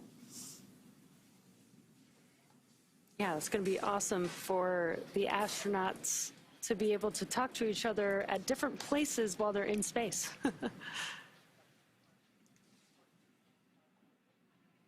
So Dragon is that small white dot that you see on your screen there. And you can also see a little bit of the Canadarm too. That is a robotic arm that can be maneuvered from the ground and can be utilized it's used during spacewalks as well as during cargo spacecraft operations. And the Dragon spacecraft is just about 313 meters away, making its way to Waypoint 2, which should be about 220 meters away from the space station. And Dragon and Space Station are passing over northwest South America near Ecuador. Just a few minutes ago, we mentioned that it was passing over Texas, so that really just goes to show how quickly Dragon and the International Space Station are flying at 17,500 miles per hour. It doesn't look like they're flying that fast, but they are. The International Space Station orbits the Earth 16 times a day.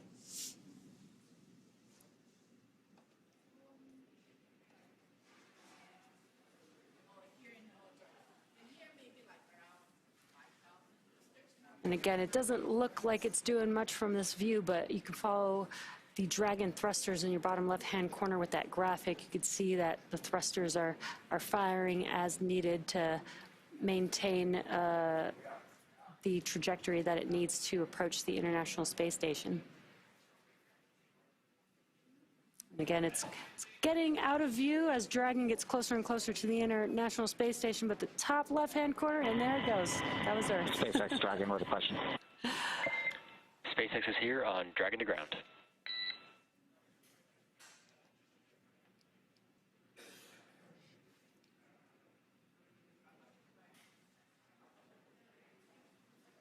We have one more 30-second question for the doc. If there's time now, we can wait a few minutes. A firm, standby 1.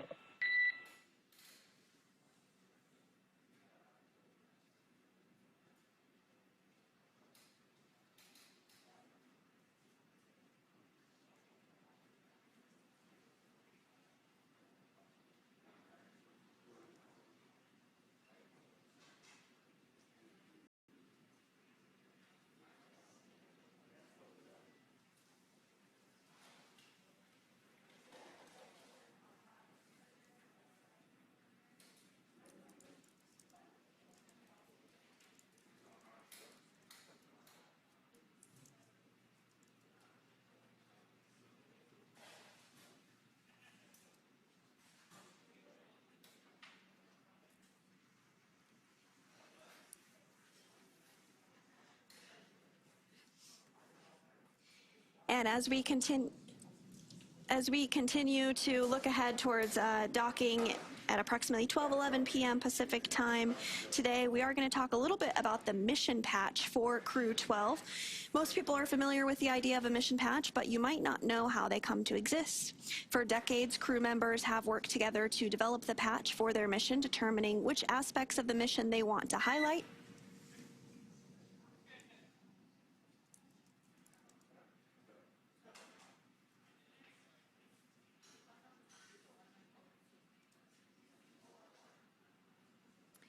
So again, you do see Crew-12's mission patch on your screen. For decades, crew members are able to work together to develop the patch for their mission, determining which aspects of the mission they want to highlight and any special details they'd like to include. The crew themselves can design their patch, or they can share their design ideas with an artist who makes it come to life. Crew-12's patch sets the scene of the crew's odyssey through an enchanted forest where adventure awaits around every corner. The trees with fresh buds emerging manifest both the crew's love and respect for nature and their hope and optimism for the future. Bright stars shine in the sky, lighting a path for each crew member, surrounded by smaller stars embodying their offspring. A mythical dragon breathes fire to fuel the trajectory of Dragon and set this crew on their mission to the International Space Station, invoking the delicate balance and connections between living things and the technology that supports them, and the spirit of partnership between NASA and SpaceX. The flags of the crew members' home nations stand along the curvature of their one home planet, demonstrating the solid foundation and relationships that have supported them throughout their individual and collective journeys.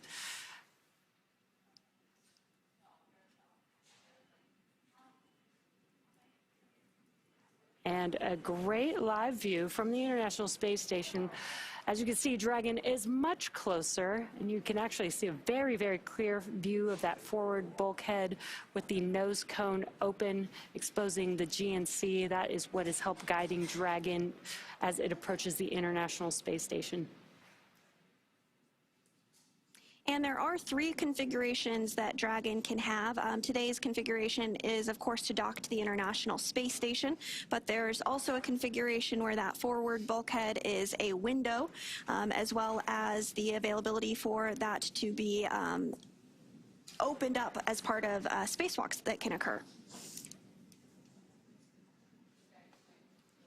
Yeah, it can have the Skywalker setup, which is basically aids, mobility aids during a spacewalk on Dragon.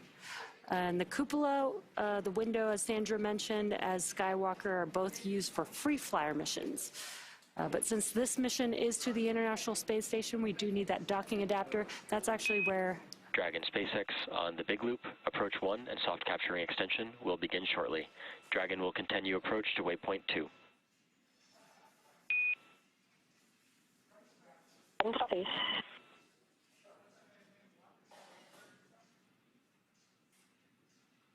Great news.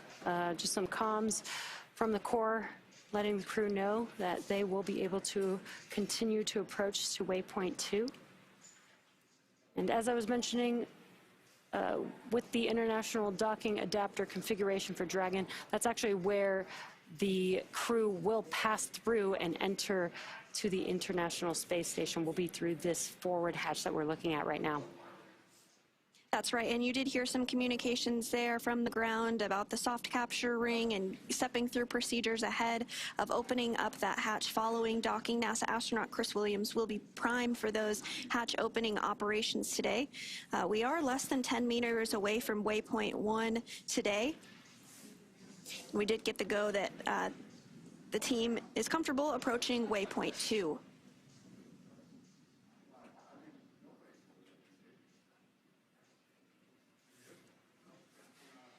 And currently, Dragon Freedom and the Crew-12 crew are about 221 meters away from the International Space Station. Waypoint 2, just to give some perspective, is just about 20 meters away from the station. And once we get to Waypoint 2, the vehicle, the Dragon spacecraft, will align itself with the docking adapter in preparation for that final approach for docking, again expected at 12:11 p.m. Pacific time, just about 12 minutes away. Station Houston on the Big Loop. Please monitor approach per step 3 of 1.102, Dragon approach and retreat monitoring. Chris, let us know when your review is complete and when you are ready for docking.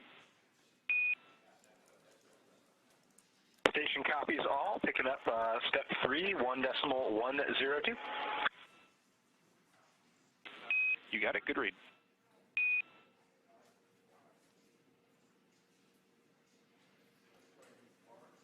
And we are through Waypoint 1. Before reaching Waypoint 1 mission. Station review is complete. Ready for docking. Houston copies. You are ready for docking.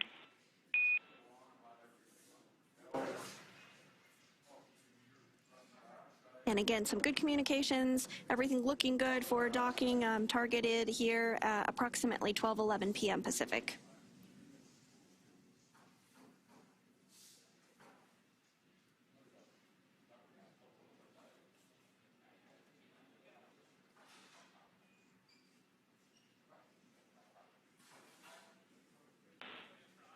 And Station Houston on the Big Loop.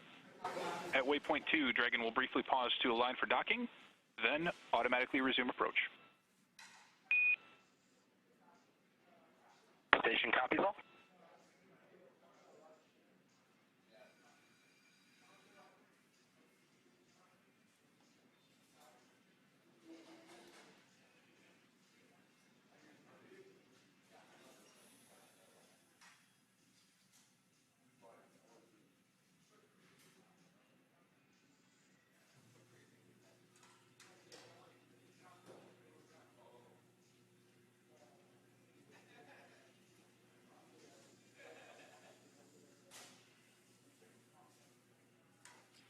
At this point, we have passed through Waypoint 0 as well as Waypoint 1.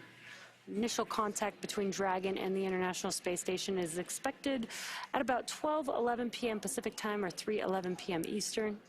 And before reaching Waypoint 1, mission operators conducted a go, no-go poll to allow Dragon to begin its approach to Waypoint 2, which is located inside the keep-out sphere about 20 meters away from the space station. as mentioned previously, all visiting vehicles take this phased approach to station, stopping at predetermined gates for teams to run quick checks on vehicle performance before approaching station. When it comes to bringing two spacecraft together, slow and steady really does win the race, as docking operations require a great deal of precision to make sure we're keeping the spacecraft and the crew safe. At the 20-meter distance from station's docking adapter, Dragon's approach will slow, and it will begin to align itself with the adapter to come in for the final approach. Dragon will first make initial soft contact with the adapter's soft capture ring, which will then retract to bring Dragon in for the hard capture sequence. As a further precaution, Dragon's soft capture system includes a set of rotary spring dampeners to lessen the force of the contact between the spacecraft and the station. So with that, let's check in with Leah Cheshire in Houston for an update on Space Station. Leah? Thanks, Sandra. Right now, the crew aboard station is preparing for the upcoming docking of Dragon. Again, we're expecting that just a little over 10 minutes from now. So everything is continuing to look good here on the space station side. Flight Director Brandon Lloyd just polled the rest of the room to make sure that we are all go, and Mission Control Houston is. NASA astronaut Chris Williams will be in the station's cupola using special software to track Dragon's approach and make sure it stays in its expected zones. He'll also be primed for the hatch opening procedure operations once Dragon is docked. So during these operations, he'll start by opening the large hatch on the Node 2 Zenith, that's the space-facing port, and give them access into the pressurized mating adapter. The crew will pressurize the vestibule, and that's the small space between the hatches on Dragon and the space station. Of course, this was previously, or currently still, exposed to vacuum prior to docking, so the crew will need to fill that with air and make sure its pressure is almost equal with the atmospheric pressure on Dragon and the space station. Chris Williams will use a small valve on the station's hatch to slowly introduce air into the station's vestibule. Now, flight controllers here in Houston will monitor and verify the pressure readings to make sure everything is leak-free before we get ready to open up those hatches. And this is, again, another slow and steady process, so it can take a couple of hours to complete. We are tracking docking coming up at 2:11 p.m. Central, 12:11 p.m. Pacific. It's followed by hatch opening about 4 p.m. Central, 2 p.m. Pacific. So we're going to round that all out with that welcome ceremony I discussed earlier as Crew-12 officially joins the Expedition 74 crew currently aboard the International Space Station. Again, everything is go from here in Mission Control, so sending it back over to Hawthorne for docking. Dragon, SpaceX. SpaceX Dragon on the big loop, please. SpaceX Dragon on the big loop, please. Visors down. All right, SpaceX copies, visors down, and I can confirm soft capture ring extension complete. We are not planning to hold at Waypoint 2. We'll go through approach 2 prep. Copies, no hold on approach 2.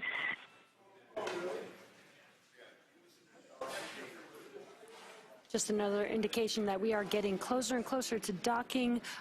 We did hear that call out that they can put their visors down.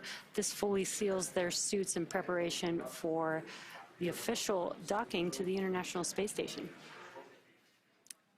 Now we are at 110 meters away from the International Space Station, and Waypoint 2 is up next, and that will put Dragon only 20 meters away from the space station. From here, the spacecraft will focus on aligning its docking system with the International Docking Adapter. Dragon, SpaceX on the big loop. We did copy that the visors are down, looking for confirmation that crew are ready and go for approach 2.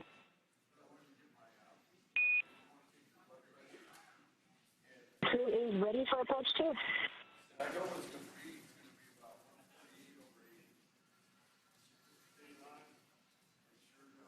And with that, we did get confirmation from NASA astronaut and the commander of Dragon Freedom that the crew's visors are down on their spacesuits and that they are go for docking now less than 100 meters away from the International Space Station. Approximate docking time today that we are tracking is 12:11 p.m. Pacific, so just minutes away from now. They are approaching Waypoint 2 now. It should only take a few minutes, 2 or 3 more minutes. You could follow along with the distance. It was moving pretty slow, but now you could see the range there in your bottom right-hand corner, almost at 80 meters away from the International Space Station. And just prior to docking, you will hear a call out for CHOP, which stands for Crew Hands Off Point. That occurs. Dragon, SpaceX on the big loop. Ground is go for approach 2, and we'll be enabling approach 2 shortly.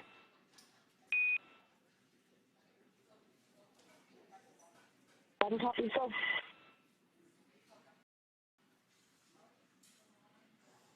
Call out that you'll hear about 30 seconds before docking called CHOP is for the crew hands-off point.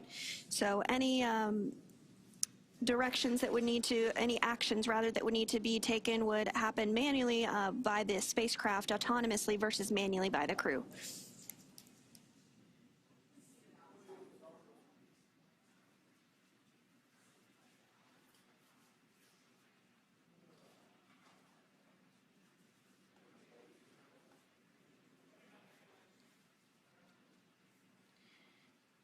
Dragon now closing in on 60 meters away from the International Space Station.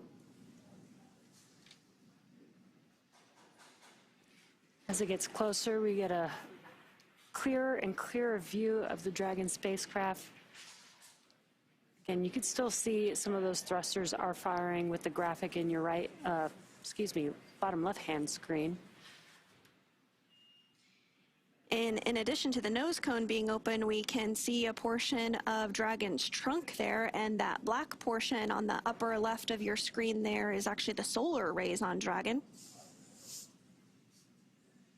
Yeah, we actually use that during flight to help power the vehicle.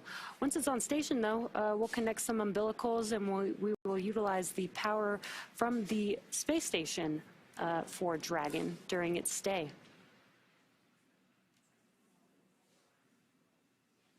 So the next milestone that we are looking ahead towards today is the arrival at Waypoint 2, which is when Dragon Freedom is 20 meters away from the International Space Station. As you can see on your screen there, we're now 41 meters away. Just a couple minutes away from docking. We call docking when the Dragon spacecraft first makes contact with the International Space Station, again expected for 12:11 p.m. Pacific time.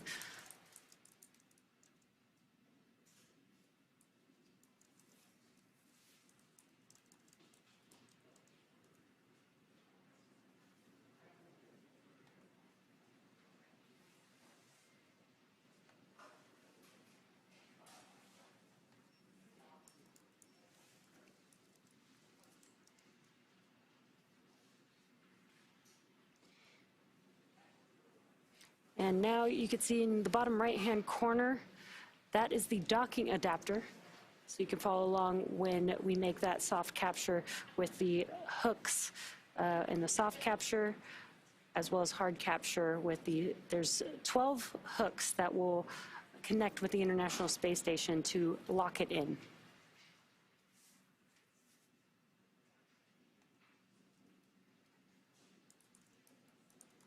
The range is now on your left bottom corner. We are just at Waypoint 2, just about 20 meters away from the International Space Station.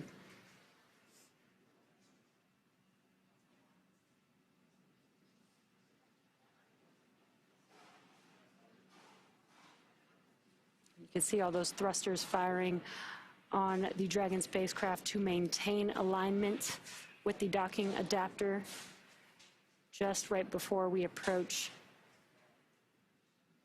They are doing a very short pause here at Waypoint 2, holding until the Dragon spacecraft automatically begins the approach for docking.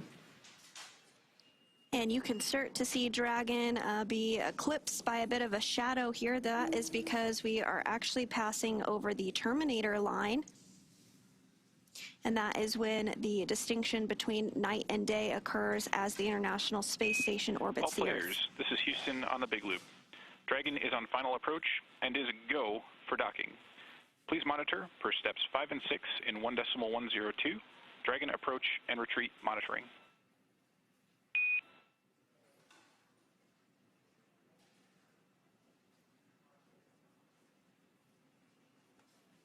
Station copies, monitoring step 5 and 6. Great news.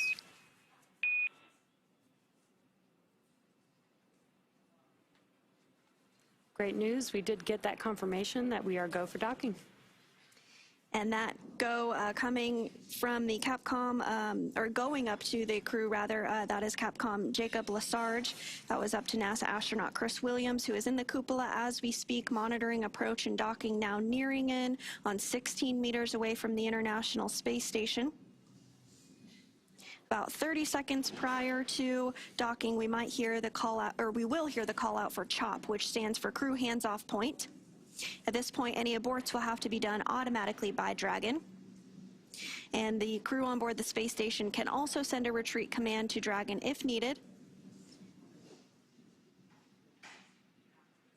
Dragon now 14 meters away from the International Space Station, closing in.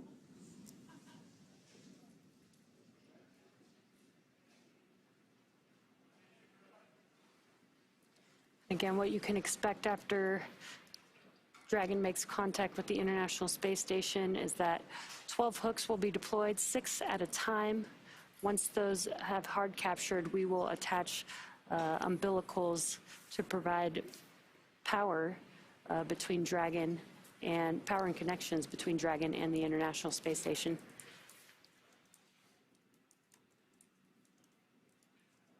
Meters. Copy, 10. Just hearing some call-outs between the crew and the core of the distance between Dragon and the International Space Station, just under 10 meters.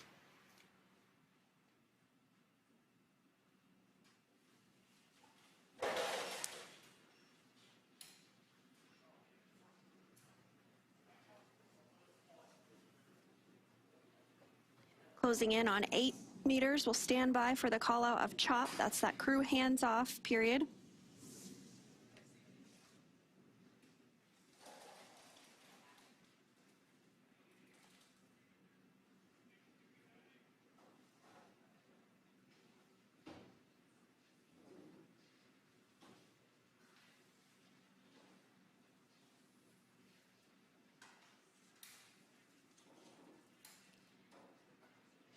Freedom is approaching 5 meters away from the International Space Station.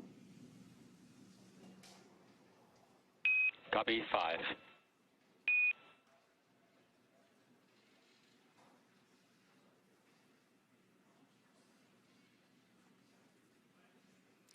You can now clearly see on your screen the docking adapter on Dragon as it's approaching the International Space Station. A great view from the International Space Station. You can see the short distance between Dragon, just 3 meters away.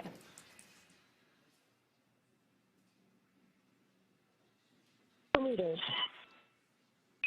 Copy, 2.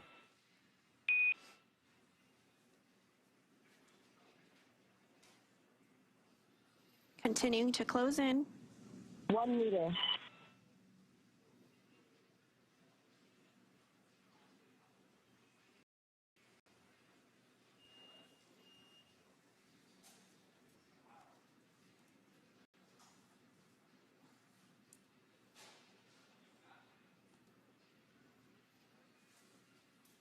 Dragon SpaceX on the big loop. Dragon contact and soft capture complete. Dragon copy. Soft capture complete.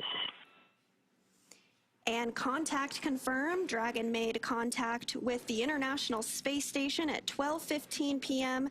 Pacific time, flying 277 statute miles over South Africa. And there are still a few steps to complete before Dragon is securely attached to station. We'll complete the soft capture ring retraction. And just a few minutes later, the hard capture sequence will begin. And about 10 minutes after that contact moment. Dragon SpaceX on the big loop. Ring retraction in progress. That was just a call out for that soft capture ring retraction, starting that sequence there. Again, about 10 minutes after first contact will be when Dragon hard docking is completed. That's when all 12 of the hooks on Dragon have connected with the International Space Station. And there are 12 hooks, but 6 will begin the process for capture at a time. Again, you can follow that. A little hard to see the graphic in your bottom right-hand screen there, but you can follow along with the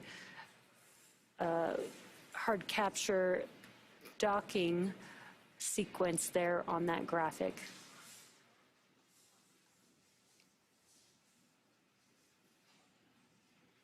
And there, that's a little bit better view of that bottom right-hand corner hard capture graphic there.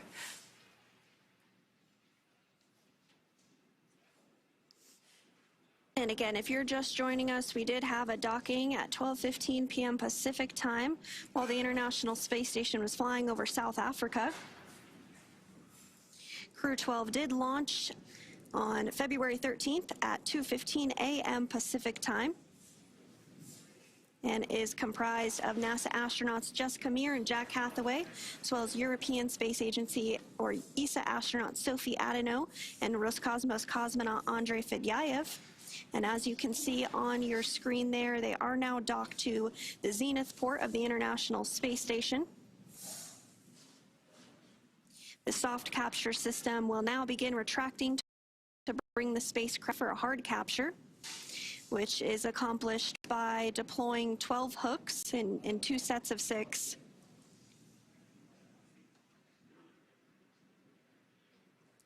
And the crew is still seated in their seats all the way through hard capture. once the vehicle is hard docked to the International Space Station, they can get out of those seats and actually doff their suits and get a little bit more comfortable inside the Dragon spacecraft as they wait for the hatch to open to the International Space Station.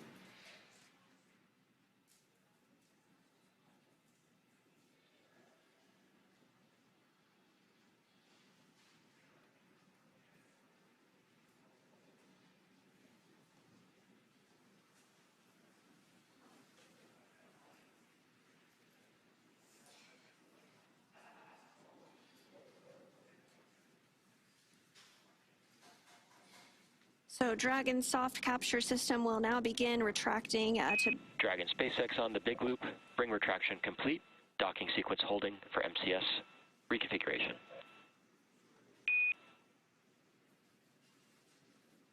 Dragon copies.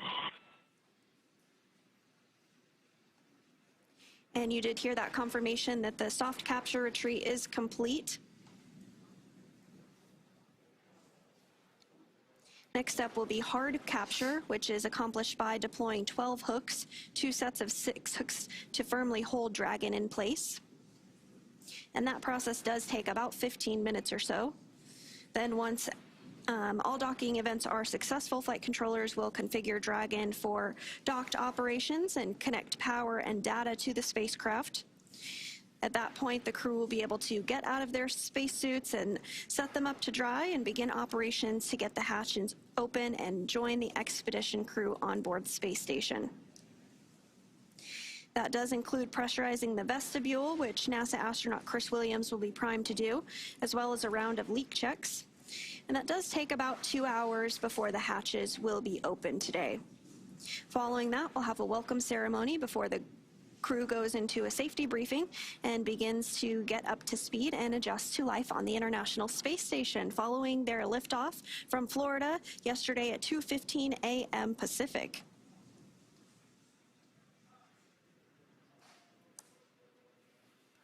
It's been an approximately 34-hour rendezvous for Crew-12 following their liftoff.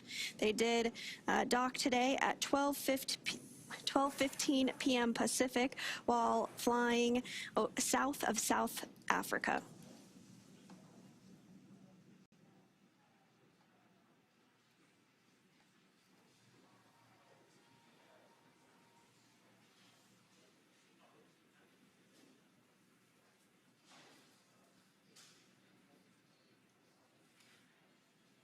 Now, as we're waiting for hard capture to complete, you're looking at a view on the left-hand side. That is mission control here in Hawthorne, as well as on your right-hand screen, mission control Houston at Johnson's Space Center. The teams are still working in tandem together while the crew is still on board Dragon, but once that hatch is open and the crew can make their way onto the International Space Station, Johnson will take it from there.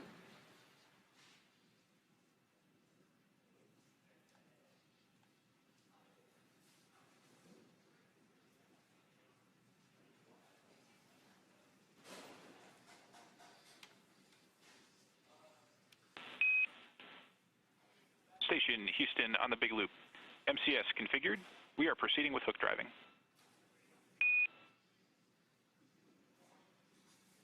Station copies. Great news. That means that the hard capture sequence is now beginning. This takes just a few minutes, about 4 minutes, to complete that hard capture. It'll be 6 hooks at a time for 12 hooks total to complete that hard docking.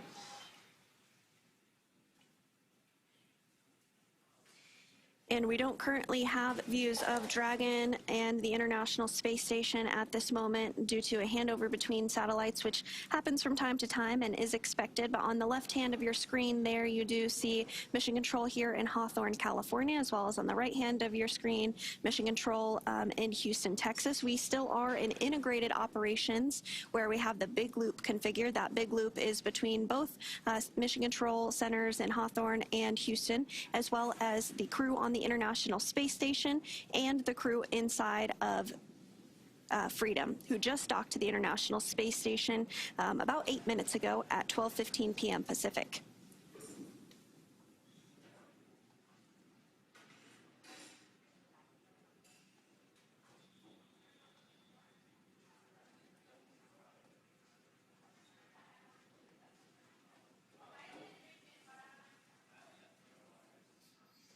hooks are continuing to drive and work through the procedures for that hard mate between Dragon Freedom and the International Space Station.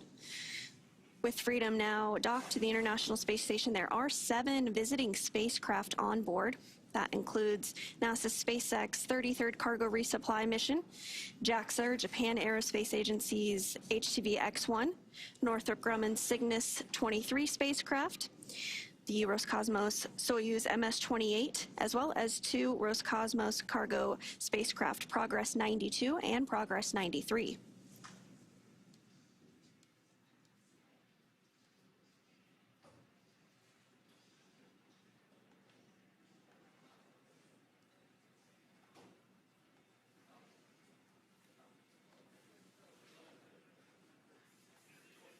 And as Sandra mentioned, we don't have any live views at this moment, so we are just waiting for confirmation of the hard capture, that is the 12 hooks latching on to the International Space Station. We should just have a couple minutes left in that sequence. We'll wait for that call out for that confirmation.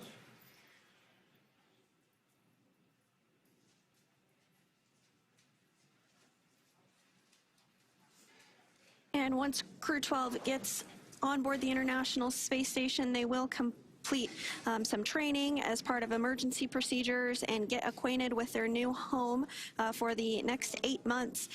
The key point of their mission is to conduct a variety of science experiments to help advance research and technology for future Moon and Mars missions and to benefit humanity back on Earth. Some of this research includes a study on pneumonia-causing bacteria that could help improve treatments here on Earth, as well as on-demand IV fluid generation for future space missions. They're also going to be working on an automated plant health monitoring investigation, as well as investigations of plant and nitrogen-fixing microbe interactions, which could help enhance food production in space, as well as here on the ground.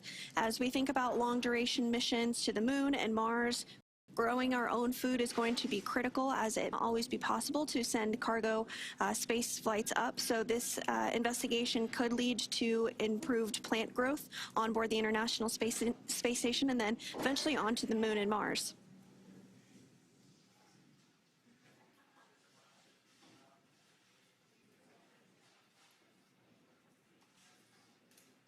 The first set of hooks is now closed, and the second set is traveling. SpaceX on the Big Loop, hard capture complete. And at this time, you are go to step into suit doffing.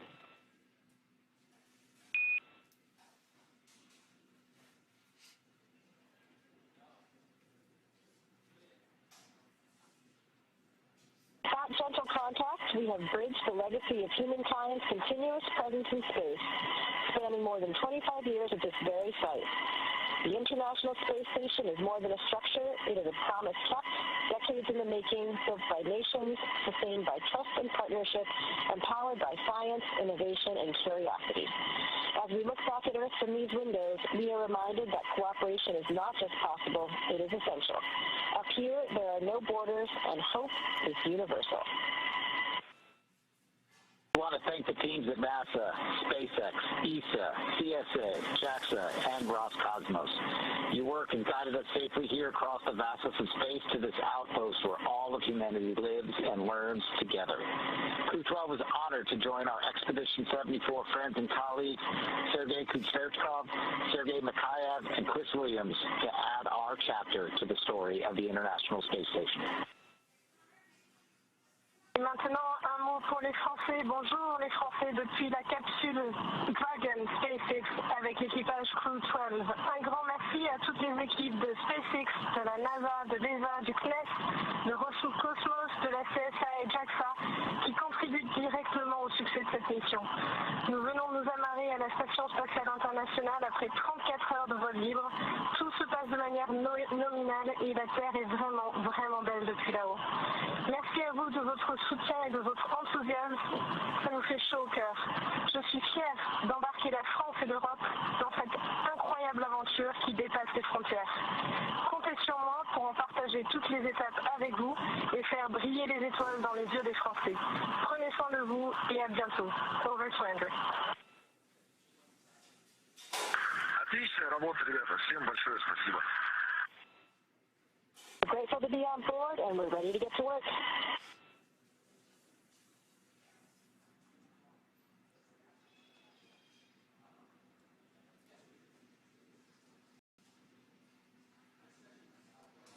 And those were some words from our Crew-12 crew that arrived to the International Space Station at 12 p.m. Pacific this afternoon. We did get confirmation as well that all of the hooks...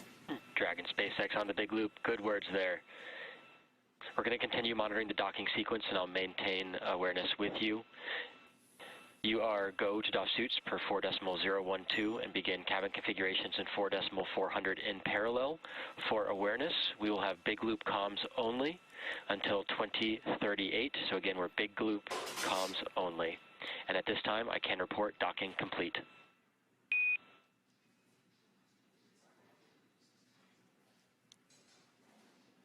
Dock is complete and big loop comms only.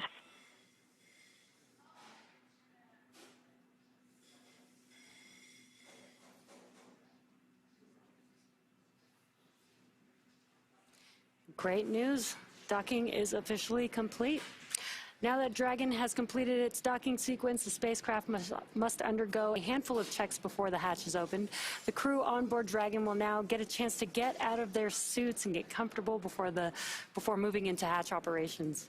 That's right, and things will be picking up inside the space station too as NASA's Chris Williams gets the hatch on the station side ready to be opened and starts pressurizing that area known as the vestibule between the Dragon and station hatches. With Dragon docked, that's going to do it for us here in Hawthorne, but our coverage for Crew-12 won't stop here.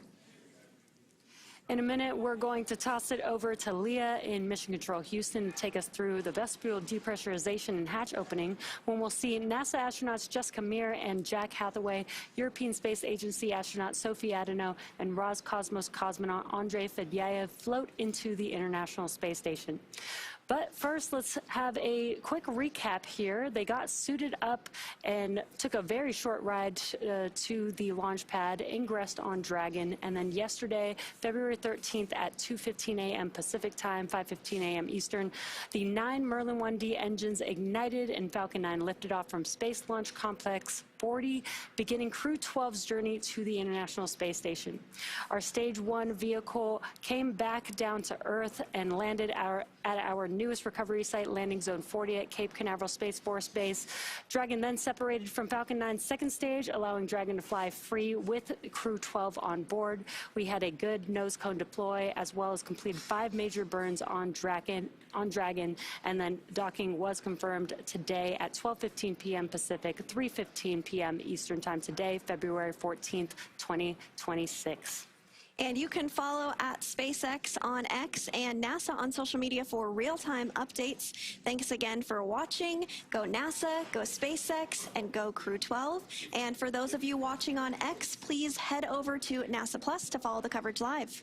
Thanks for being with us today, Sandra. It was great to have you. And thank you to everybody for tuning in.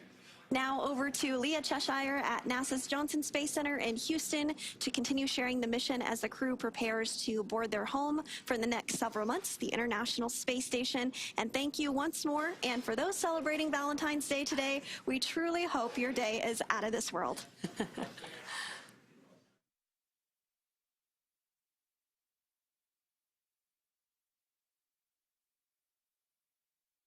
Happy Valentine's Day indeed here in Mission Control Houston.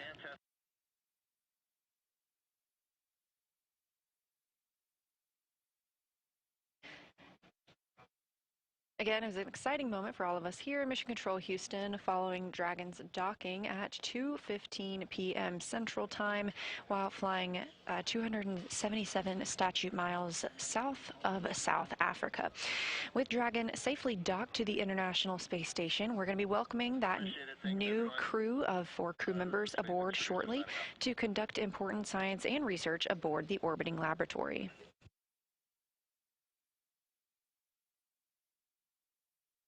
As we've been discussing, NASA astronaut Chris Williams is prime on the space station side for these upcoming and ongoing operations. He's securing some hardware and then moving right into those hatch preparation operations.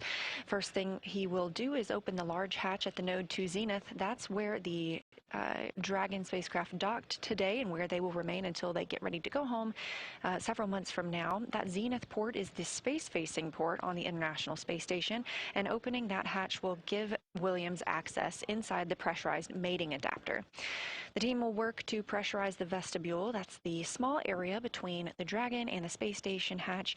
It is now no longer exposed to the vacuum of space, but it needs to be filled with air and make its pressure nearly equal to what is aboard the station and Dragon. So Chris Williams is going to use a small valve on the station's hatch and slowly introduce air into that tiny space, the vestibule.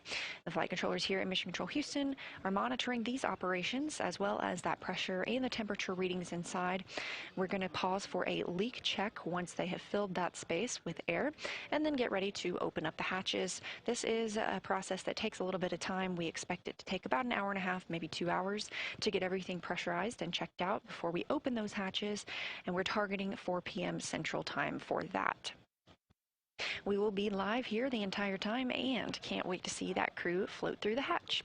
Once we open the hatch, the crew will configure Dragon for their on-orbit operations, and they will complete the space station safety briefing. This is the first order of business for a crew when they arrive on the space station, and they will be participating in that with the 3 crew members living and working aboard the orbiting laboratory.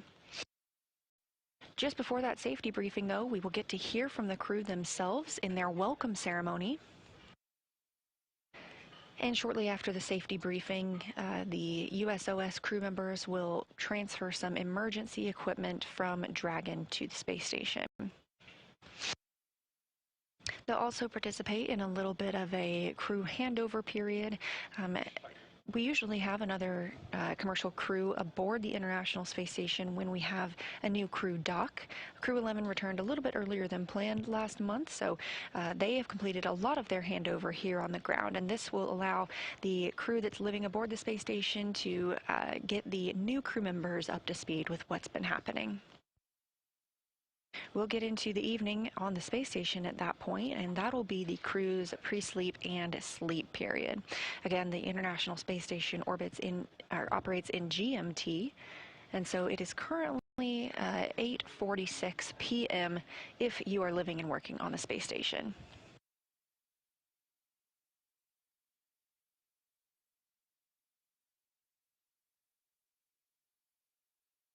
Again, we're going to continue to provide live coverage of the remainder of the process through hatch opening and the welcoming ceremony from here in Mission Control Houston. This view on your screen, NASA astronaut Chris Williams. He is the only NASA astronaut currently aboard the International Space Station, but that is about to change as he will welcome his crewmates Jessica Meir and Jack Hathaway.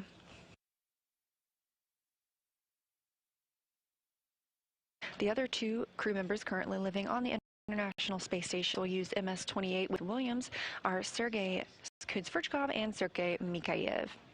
And again, our Crew 12 crew joining us today, NASA astronauts Jessica Meir and Jack Hathaway, ESA astronaut Sophie Adano,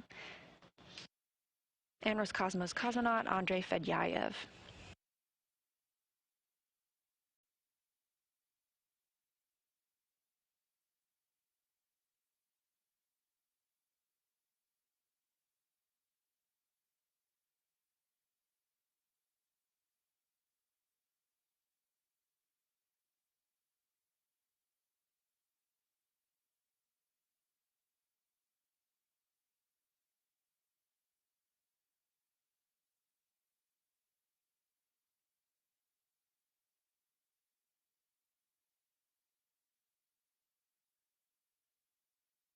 The Crew 12 crew joining today are going to be part of Expedition 74 on the International Space Station.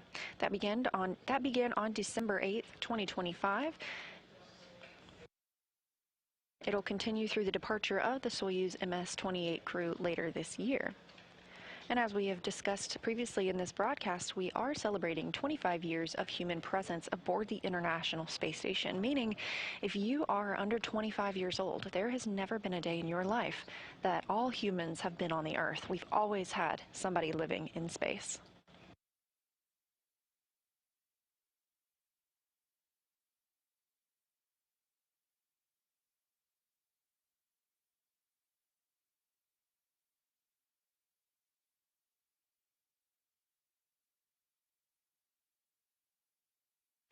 NASA astronaut Chris Williams there in the center of your screen has started the vestibule pressurization process.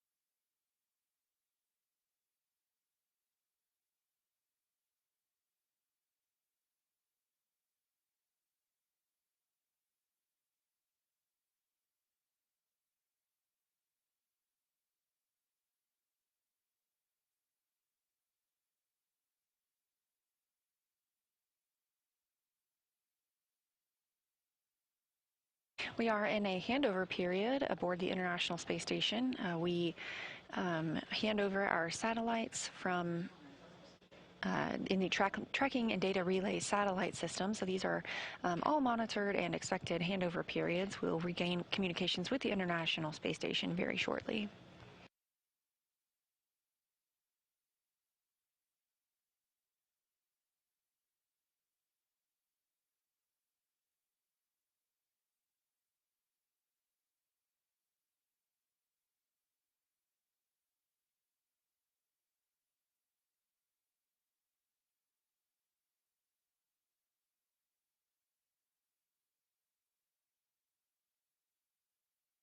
Time was 2040.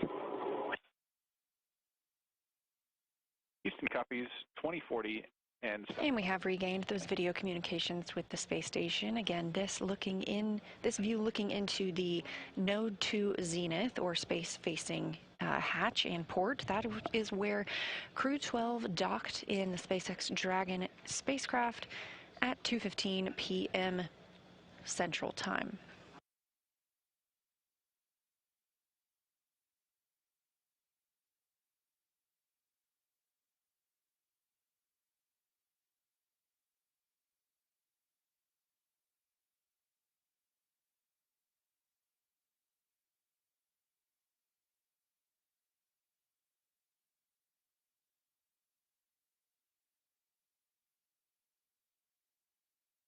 NASA astronaut Chris Williams did begin the vestibule pressurization process. Again, the vestibule is that small space between both the space station hatch and the Dragon hatch, and that area was previously exposed to the vacuum of space, so we have to introduce air from the space station side to make it equal to both of those atmospheres.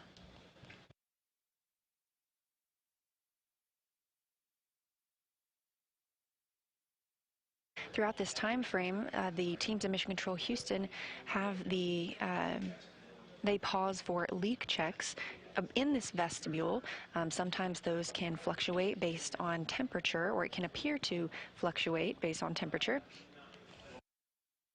So these help us ensure that the atmosphere is leveled out once we have begun pressurizing that area.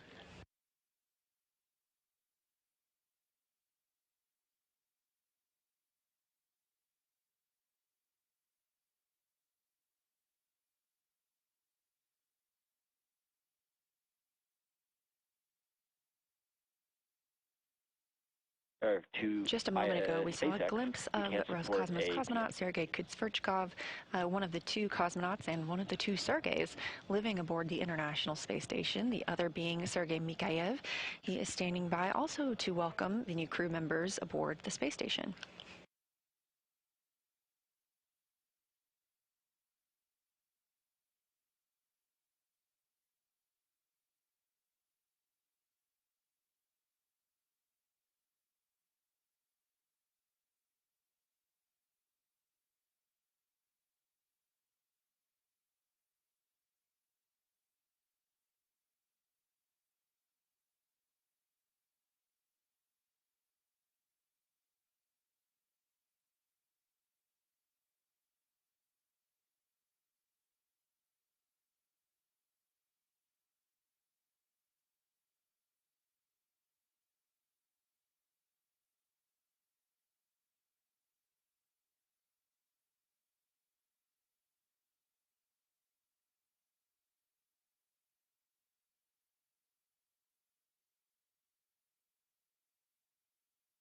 SpaceX Dragon, come check on Dragon to ground. SpaceX has you loud and clear on Dragon to ground. Just wanted to offer the PMC if required.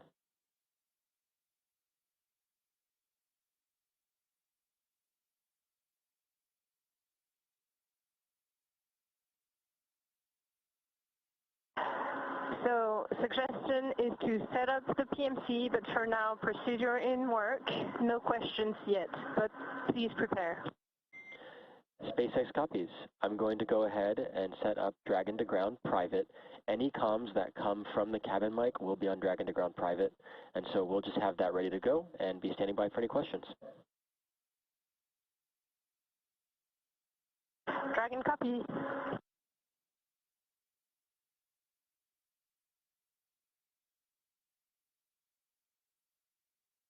That voice coming from inside Dragon is ESA, or European Space Agency astronaut Sophie Adenau. She is a French astronaut. This is her first flight to the International Space Station. She is calling down to the core, the Crew Operations and Resource Engineer in Hawthorne, California. That is at SpaceX there, and that's who the crew aboard Dragon communicates while they are in that spacecraft. We have a similar role here called Capcom, the capsule communicator, but that is the person communicating with the International Space Station crew members. You heard Adenau mention a PMC. That's a private medical conference. We typically schedule these for the crew throughout their mission, and the crew also has the opportunity to request one at any time.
Dragon SpaceX on the big loop for awareness. ISS power connection established.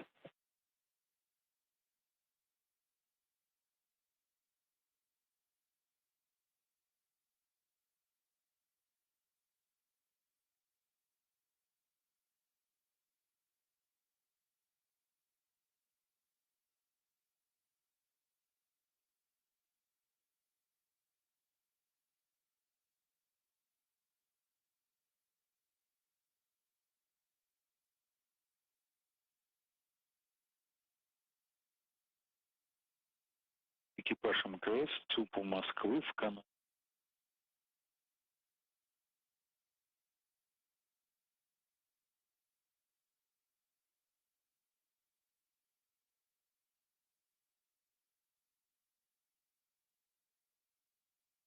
Again, if you're just joining us, we are live here in Mission Control Houston at Johnson Space Center, where we have been monitoring the arrival and docking of the Crew-12 mission to the International Space Station.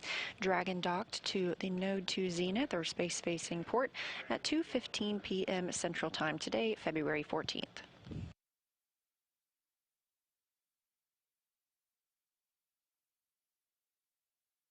NASA astronaut Chris Williams is pressurizing the vestibule. He is the prime on the station side for these hatch opening operations. This pressurization process takes a little while, can take up to 2 hours before we see that hatch open from the Dragon side and see our new crew members fly through.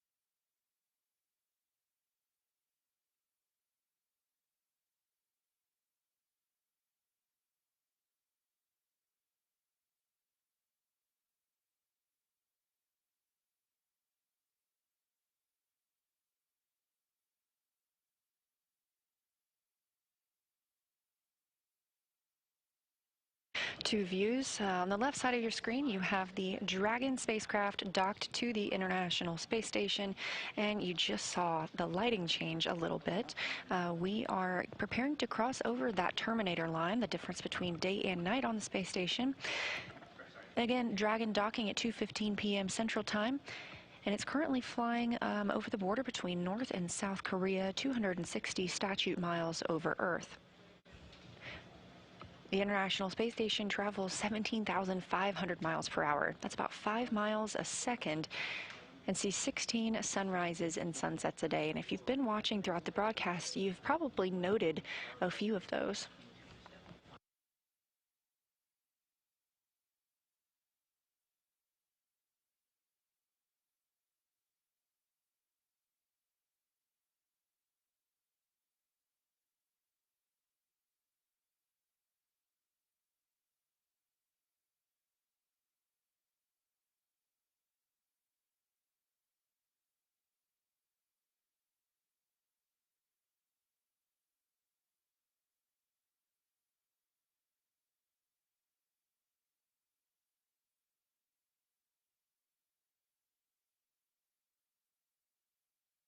And on the right side of your screen, again, that is the interior of the Node 2 Zenith hatch.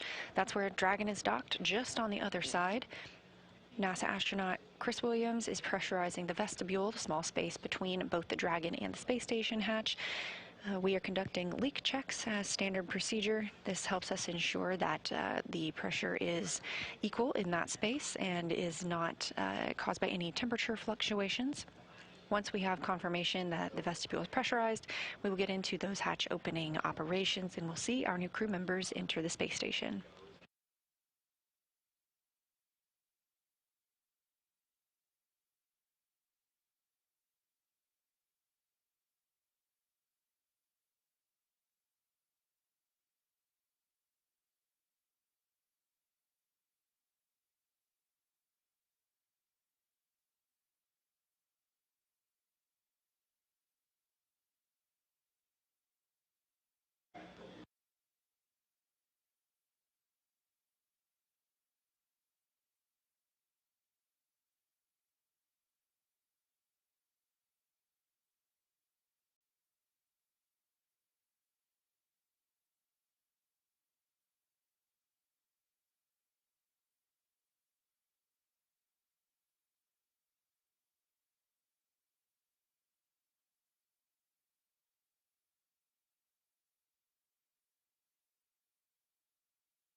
Now, as we continue with this vestibule pressurization and hatch opening operations, a little bit about the crew who just arrived on Crew-12 aboard SpaceX's Dragon spacecraft.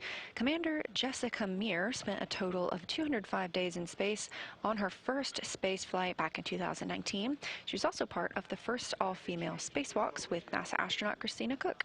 She holds a biology degree from Brown University. Next to her is the pilot, Jack Hathaway. He's making his first flight to space, and he is a Connecticut native. He earned a bachelor's degrees in physics and history from the U.S. Naval Academy. He has more than 2,500 flight hours in 30 types of aircraft, and he's flown 39 combat missions during several military operations. Serving as a mission specialist aboard Dragon is Sophie Adeno. She is representing the European Space Agency, also known as ESA. She's a French native and studied engineering and specialized in spacecraft and aircraft flight dynamics during undergraduate work in France and received her master's degree from MIT. This is also her first trip to space. Rounding out this crew is Roscosmos cosmonaut and mission specialist Andrei Fedyaev. As a major in the Russian Air Force, he has logged more than 500 hours in Russian aircraft, and it's his second flight to space. Back in 2023, he launched as a mission specialist as part of Crew-6, where he spent nearly 186 days aboard the International Space Station. Again, Crew-12 launching yesterday at 4:15 a.m. Central Time, making an approximately 34-hour rendezvous to the International Space Station and docking today, February 14th at 2:15 p.m. Central Time.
We are in another satellite handover with the International Space Station and the Tracking and Data Relay Satellite System.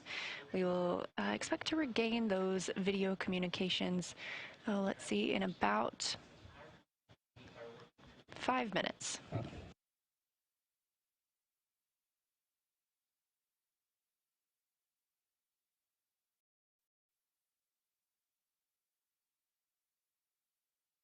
Again, this view in Mission Control Houston at Johnson Space Center as all flight controllers continue to monitor systems aboard the International Space Station.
45 minutes now since the Crew-12 crew docked to the International Space Station aboard SpaceX's Dragon spacecraft. We are in the vestibule pressurization portion of the timeline. After that vestibule is pressurized, NASA astronaut Chris Williams will open the hatch on the space station side. The crew on the Dragon side will open. We will welcome 4 new members to the International Space Station crew.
We are celebrating 25 years of continuous presence on the International Space Station.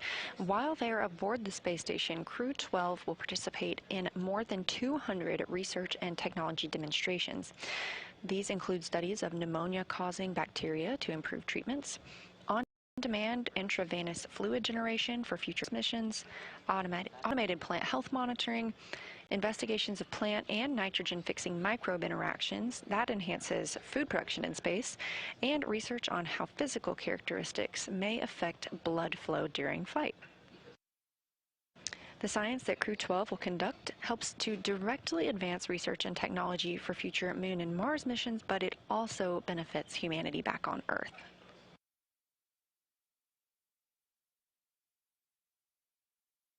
In that 25 years of continuous human presence on the space station, over 4,000 research investigations have been conducted. That includes work from over 5,000 researchers in 110 countries.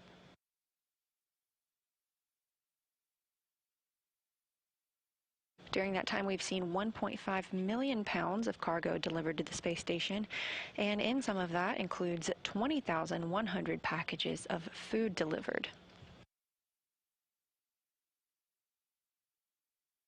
Those cargo resupply missions also provide those research experiments that the crews work on, as well as fuel for the International Space Station reboosts.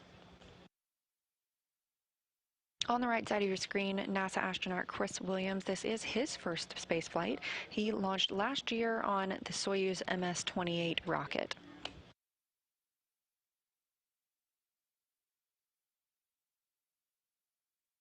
As you can see him in that Node 2 Zenith hatch, he is checking the CTBs, or the cargo transfer bags. These are how items are stored aboard the International Space Station, and if you look closely, you can see they're each numbered, and each bag stores a different variety of items. We do have flight controllers here on the ground that track the location of every single item aboard the International Space Station, so that when a crew needs something, they know exactly where to tell them to look.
Again, if you're just joining us, we had Crew-12 dock aboard their SpaceX Dragon spacecraft to the zenith or space-facing port on the International Space Station at 2:15 p.m. Central Time today, following an approximately 34-hour rendezvous after their launch yesterday morning at 4:15 a.m. Central Time.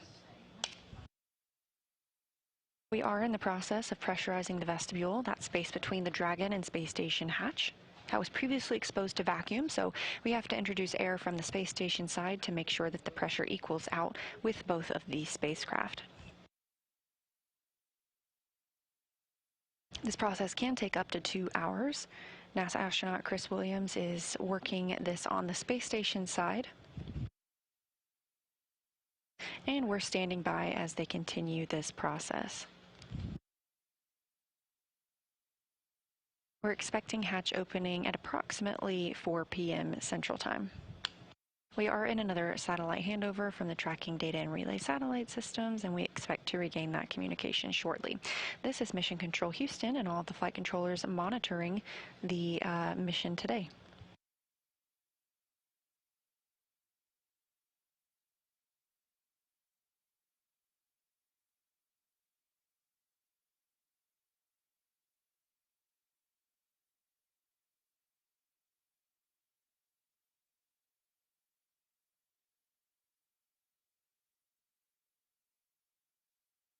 The International Space Station and Dragon are currently flying approximately 259 statute miles over the North Pacific Ocean, west off the coast of California.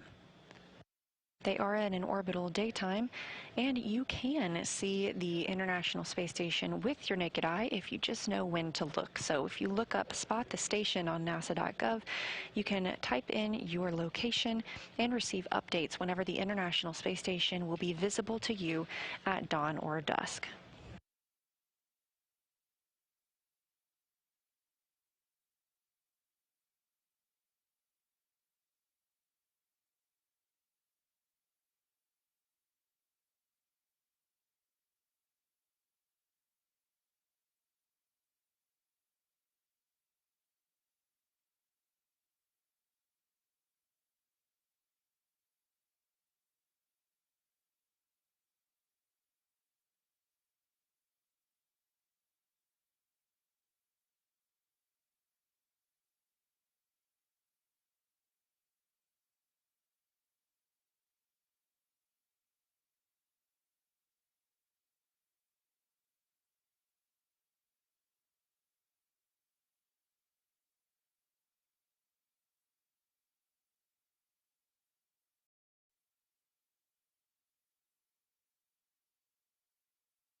SpaceX Dragon for suit drying.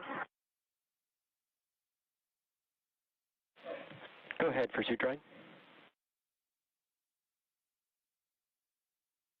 Just letting you know we started an hour clock timer about 5 minutes ago. All right, SpaceX copies on the big loop. Suit dry start time, I see that at about 21:08 UTC.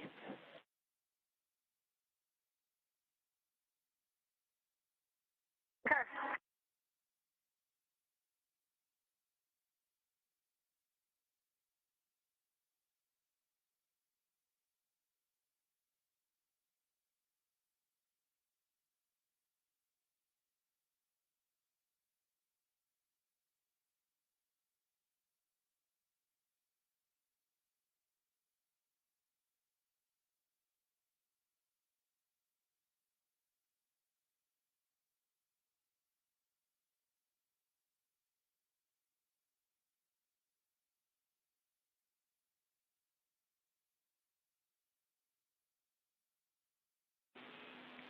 Station Houston on Space to Ground 2.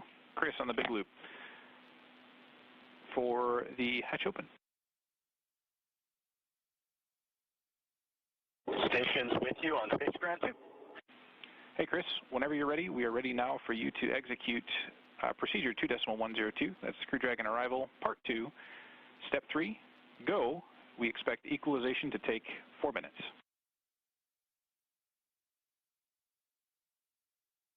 Copy, executing part 2 and go, and copy 4 minutes.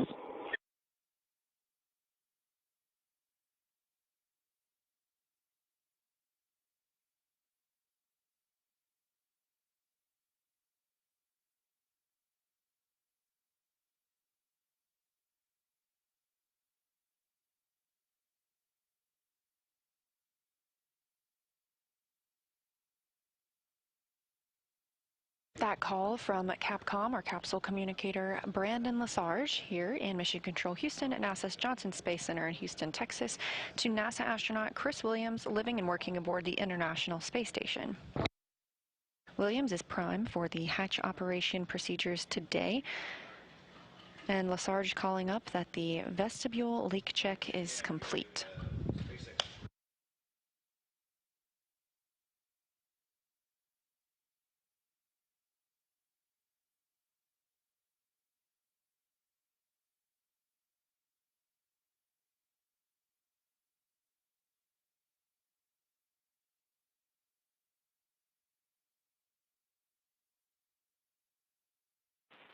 Dragon SpaceX on Dragon to Ground. Can you confirm which suit you had the observation on the glove on? Seat 4. Copy.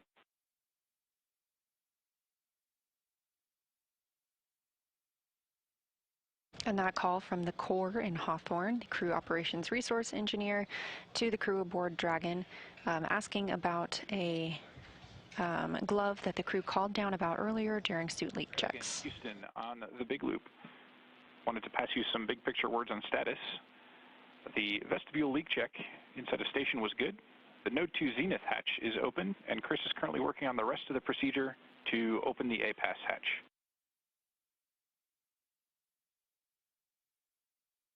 Second copy. Chris is working on the APAS hatch.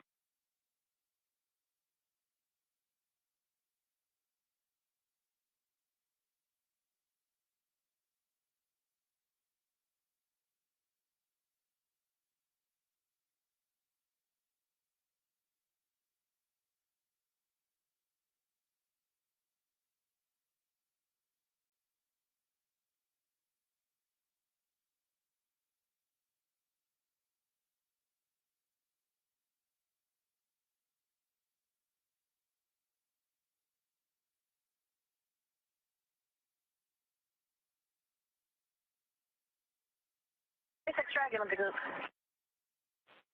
SpaceX on the big loop.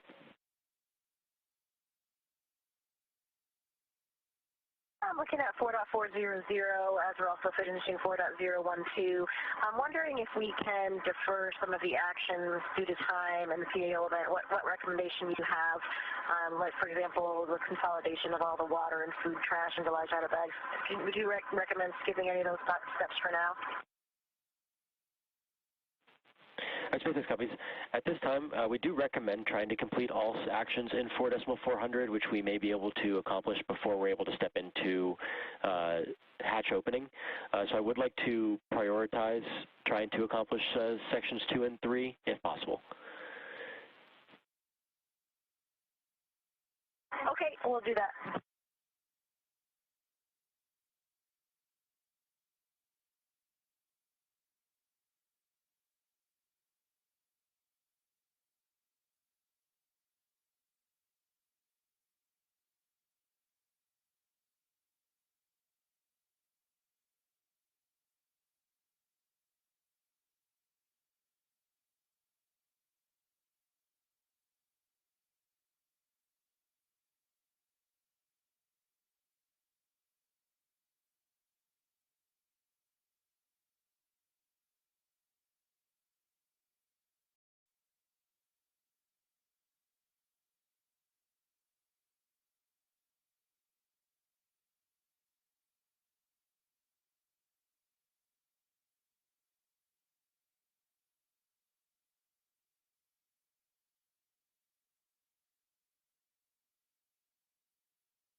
A lot of communications going to and from the International Space Station as well as to and from Dragon. The crew inside Dragon are working through procedures to stow everything and begin that egress or exit from their capsule and ingress or enter the International Space Station, which will be their new home for the next several months. We did hear that we have a good vestibule pressure leak check. So we continue to step through these procedures smoothly before we open up the hatches. We are in a satellite handover with the Tracking Data Relay Satellite Systems. This is Mission Control Houston at Johnson Space Center in Houston, Texas, where all the team members continue to monitor the arrival of Dragon and now these hatch opening operations.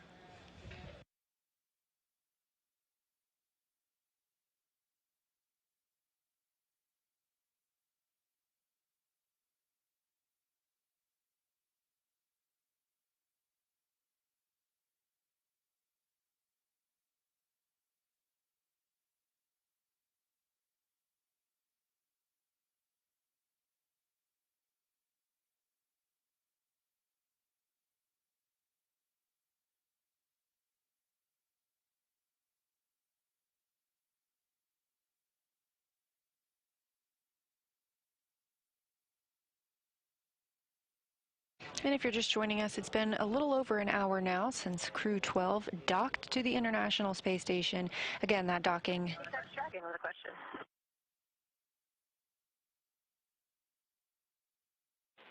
SpaceX is up on the big loop. I'm just wondering, for that trash consolidation, is there another set of utensils in the downhill stuff? Are those utensils considered trash?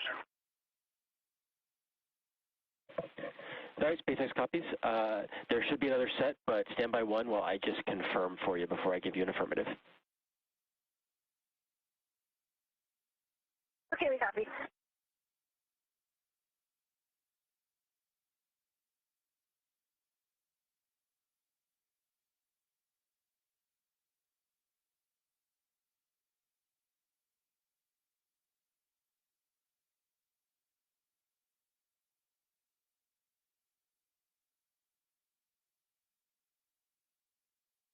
Now a view from both sides of the spacecraft that we are monitoring today. On the left, you have Dragon docked to the zenith or space-facing port of Node 2 on the International Space Station. On the right, you can see into that Node 2 hatch. Chris Williams, NASA astronaut on his first mission, has been pressurizing the vestibule, that space between the Dragon and Space Station hatch. We recently received word that they had a good leak check and that pressure is equal to the International Space Station. The crew aboard Dragon is working through some of their procedures, like configuring the cabin and collecting trash before they begin their journey into the International Space Station. That's timelined to happen at about 4 p.m. Central Time.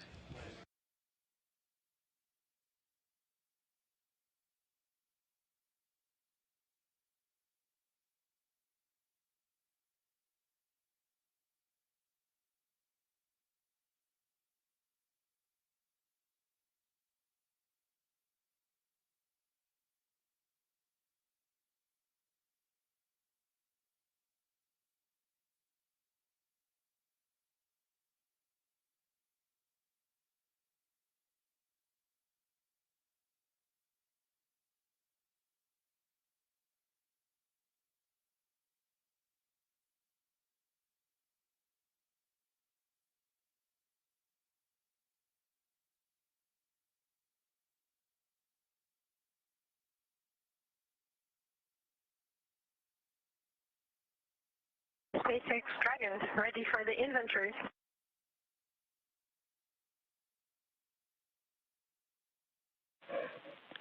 SpaceX is ready to copy inventory, and I am still looking to confirm for the original question, which I will follow up on for utensils.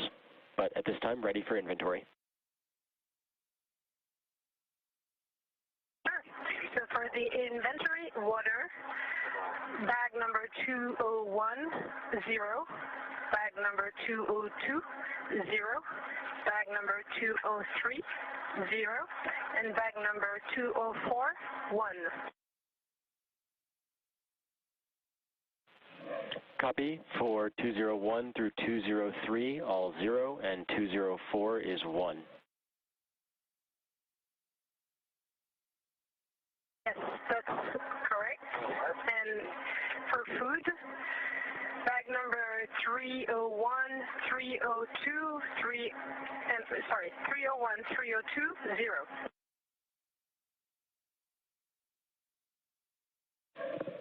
All right, SpaceX copies. 301, 302 are both 0 for food. Affirm, and for food again, 304, 303, 1.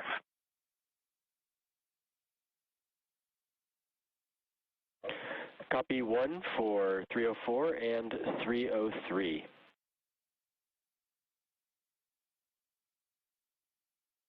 That's good words. And for waste, 17 uses of urine collection. SpaceX copies 17 for the waste system. For the water, does this include, we will be using 1 water bottle in section 3 of 4.400. So want to confirm if your previous inventory accounts for that, or if you will use that bottle that's remaining in 204 for the waste system flush. That's a very good point. We will use the remaining of 204, and so all of the 4 bags, 201 through 204, will be remaining 0 after the procedure. All right, core copies. We'll have 0 remaining for bags 201 through 204. And I can confirm that we do have additional utensils for the downhill in bags 306 and 308. So again, for utensils, we have utensils for the downhill, so you should be able to dispose of utensils from the uphill.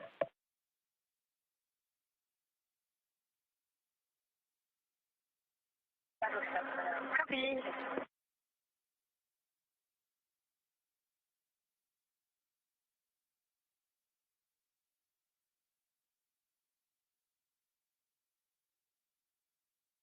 Those voices were ESA astronaut Sophie Adeno and the SpaceX core in Hawthorne, California.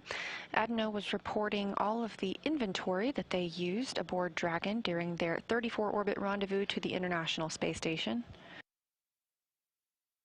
As previously mentioned, everything aboard the space station is meticulously tracked, and the same is true for Dragon. This view in the center of your screen is NASA astronaut Chris Williams working through the hatch opening process. First up on the list was vestibule pressurization, introducing air from the space station side into that small space between both the SpaceX Dragon and International Space Station hatch. That has been confirmed complete after good leak checks.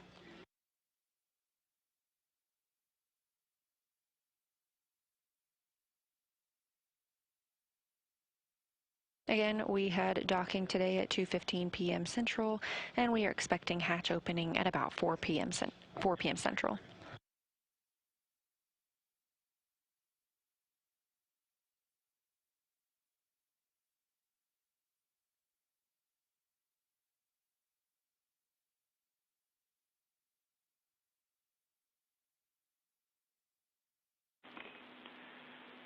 Dragon, this is Houston on the Big Loop. Wanted to let you know to stand by for hardline audio config. What this means is there will be about 2 to 3 minutes of audio outage while we make the configuration swap. Do you have any questions? Dragon copies are standing by.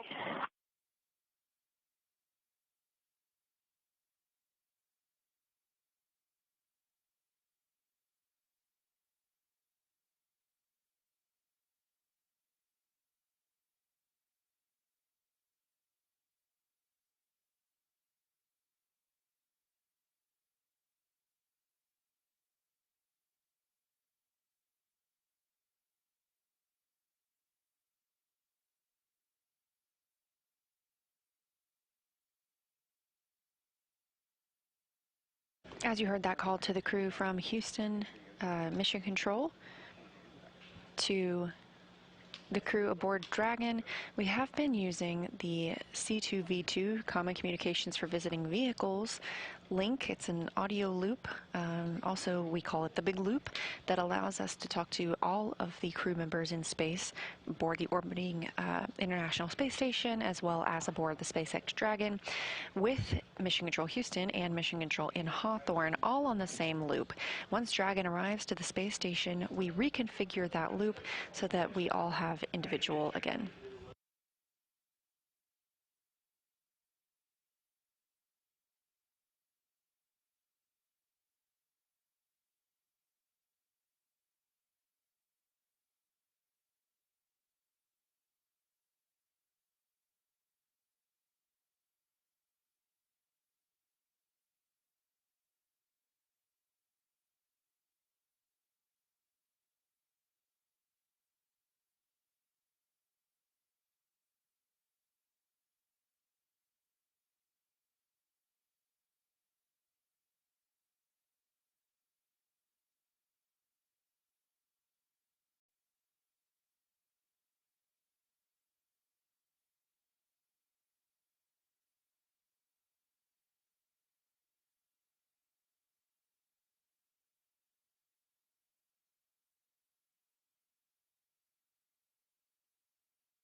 Copy that, Chris.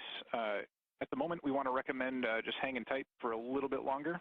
Otherwise, it might take some force by using your feet on the side and that sort of thing. But recommend stand by another few minutes.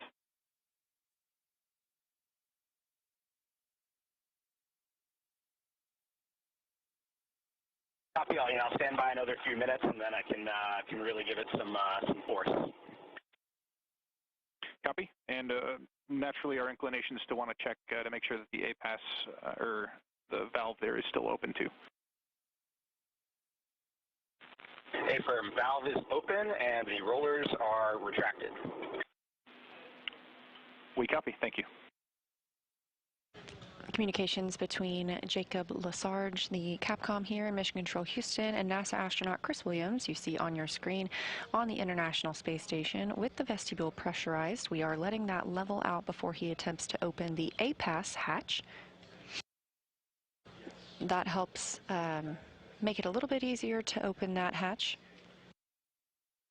Requires a little less effort once that has leveled out with the pressure aboard the space station.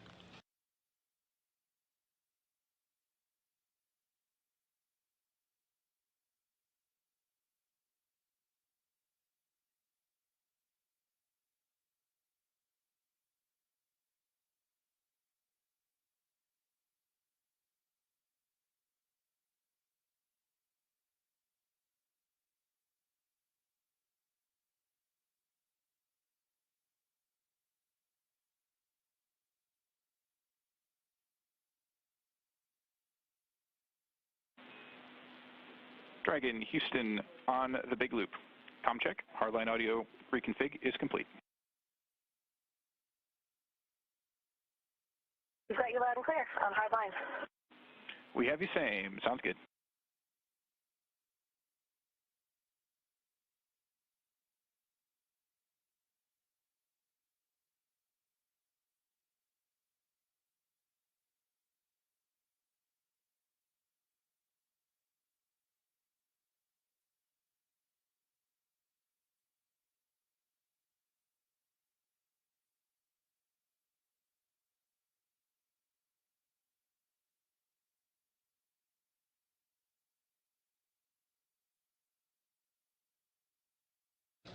NASA astronaut Chris Williams has opened the APAS hatch.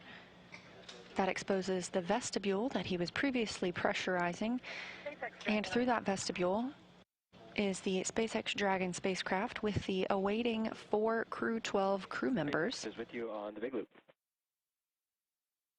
Again, they're docking coming at 2:15 p.m. Central today. We've got all of it out and just temp stowed right now. Is this coming into station with us now? We're just leaving it temp stowed? Is that the plan?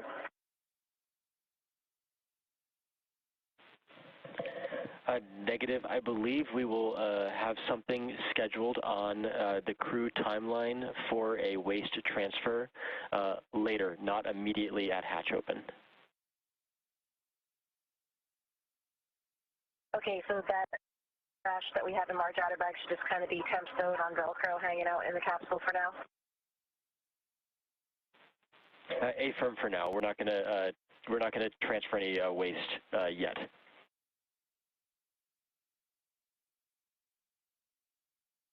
Okay, we copy, and just an FYI, we'll have to give you a slight update for water consumption and toilet use, flush count in a few minutes after we all finish with those laps. Copy that. Yes, I was tracking that in section 3 for that updated count. And then I have a follow-up on the photos for the suit glove when ready to copy.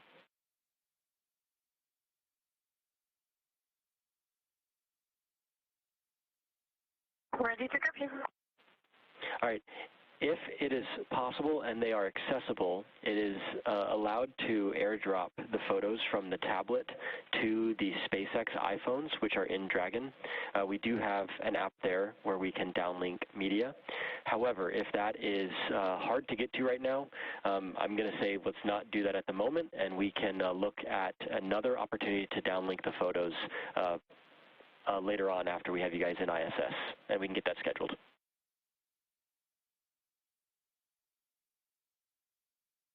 Copy, and if you want, we can even turn on a SpaceX phone and take the pictures directly with the SpaceX phone.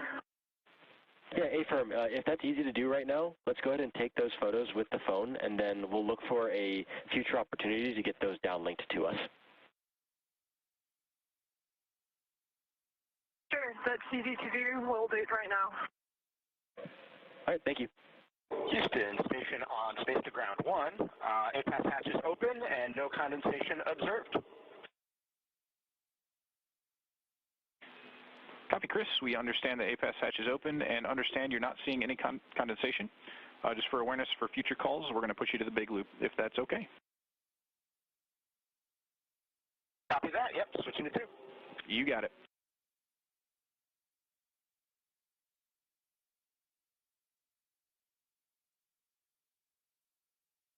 That's NASA astronaut Chris Williams communicating with the Capcom here in Mission Control Houston, discussing the APAS hatch, and that is the hatch you see he just opened. One of the portions of their checklist is to check for any condensation on the hatch. Williams reported there was none, and so they are continuing to step through those procedures. You also heard some communications with the crew aboard Dragon and the core in Hawthorne, California. They are continuing to work through stowing the items they have been using in Dragon and preparing to open the hatch.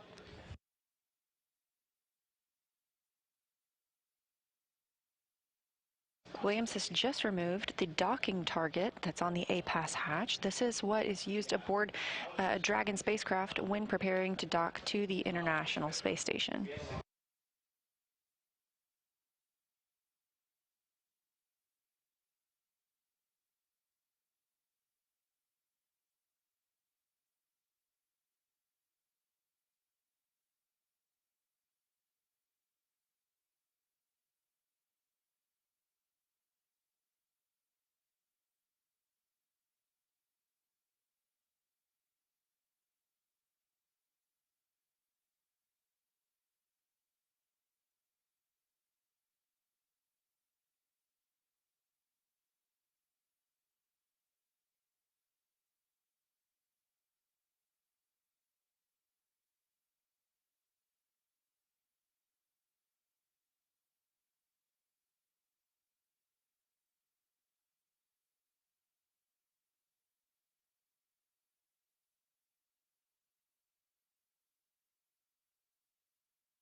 Dragon SpaceX, over hardline. S-band will be deactivated shortly. Dragon to ground will no longer be available. Verify push-to-talk destinations are all set to ISS.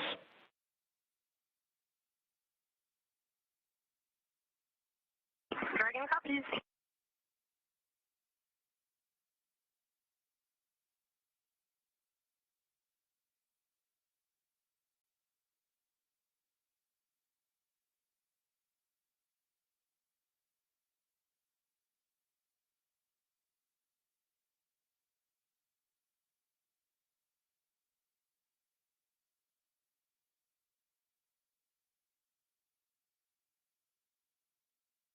NASA astronaut Chris Williams stepping through the hatch opening procedures. He is installing the APAS hatch cover, having recently removed that docking target.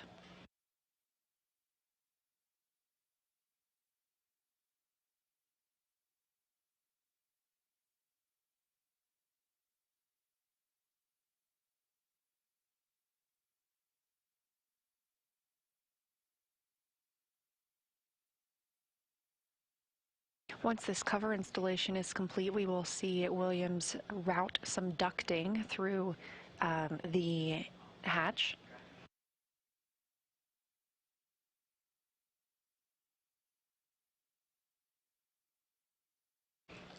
That ducting will allow for hatch equalization and keep the atmosphere in the International Space Station side flowing through toward Dragon.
Houston, SpaceX. This is the space station on the Big Loop. We're complete through 4.9 of 2.102. Station is ready for Dragon hatch equalization.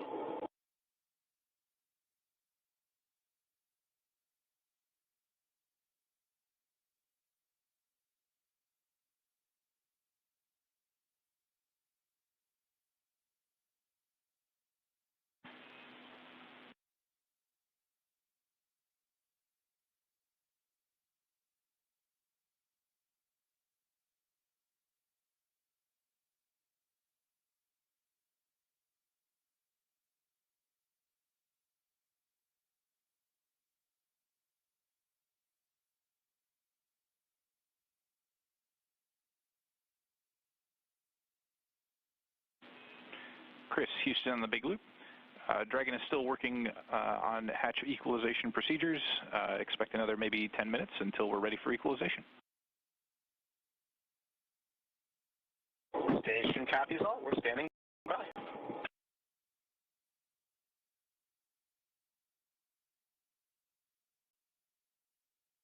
As you can see, NASA astronaut Chris Williams has completed installing the ducts previously mentioned. These are intermodule ventilation ducts and help to perform that hatch equalization that was discussed. We expect that to start in about 10 minutes as the Dragon crew continues configuring their cabin.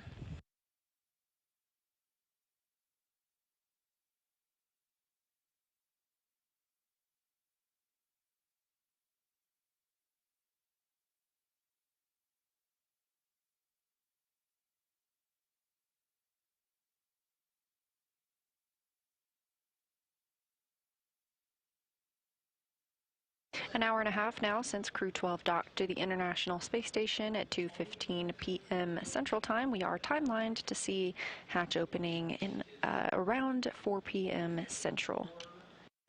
The International Space Station and Dragon are currently flying about 267 statute miles over the South Atlantic Ocean and just entering an orbital nighttime.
This is Mission Control Houston.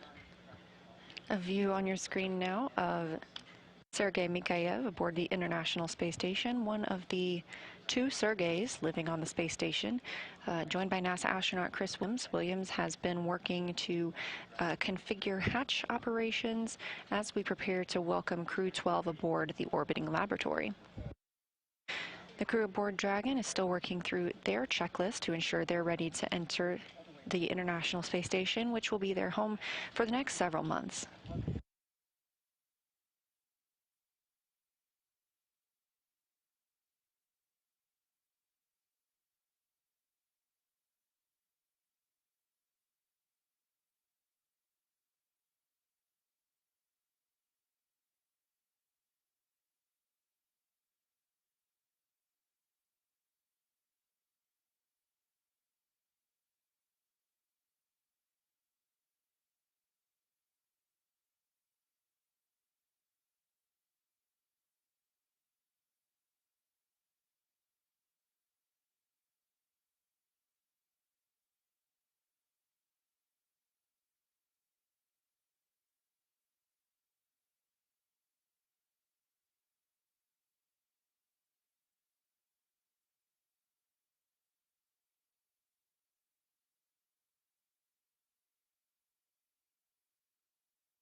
This is Mission Control Houston, continuing to monitor the arrival of Crew-12 to the International Space Station, which will increase the number of people living and working on the orbiting laboratory from 3 to 7. That docking occurred today at 2:15 p.m. Central Time, following an on-time launch yesterday morning at 4:15 a.m. Central Time. That's an approximately 34-hour rendezvous where Dragon was making its way to the International Space Station. Everything moving very smoothly for that on-time docking today.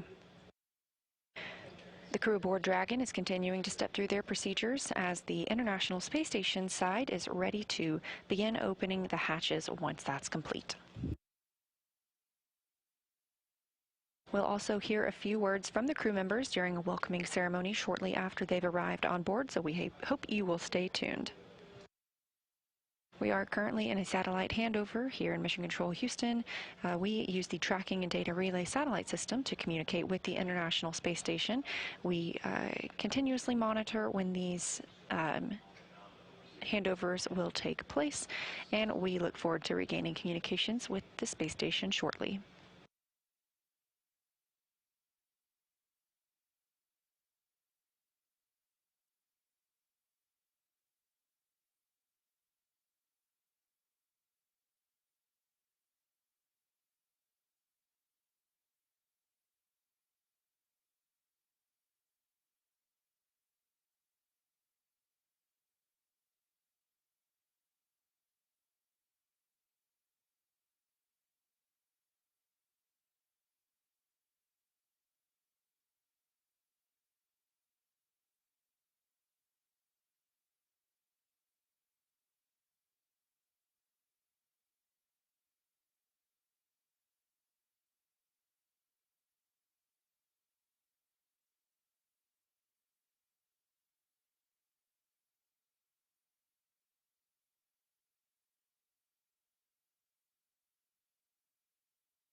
SpaceX Dragon for inventory.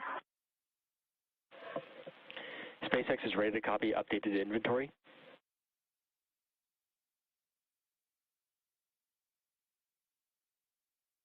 We've got the waste system rinse running right now, so that'll be an additional 3 flushes, and there's no water remaining from location 11 and 12.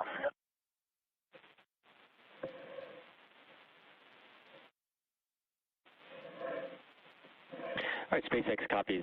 Additional 3, so that puts what I count up to 20 uses for the system, and that puts us down to 0 remaining in bag 204. So zeros across the board for the waters.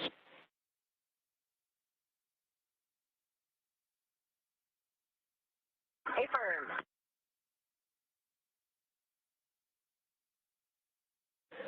And Dragon SpaceX for additional follow-up.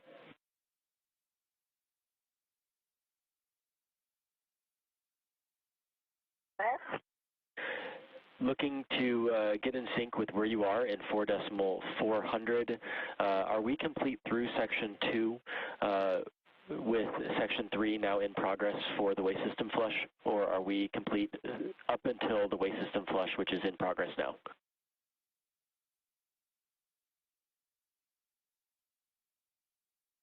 We are complete all the way through 3.2. 3.2 is in process right now.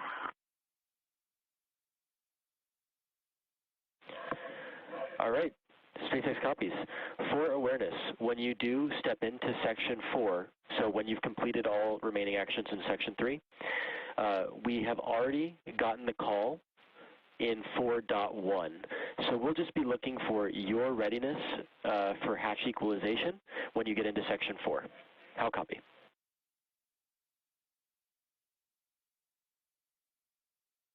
Okay, we copy. Looking for our call in section 4.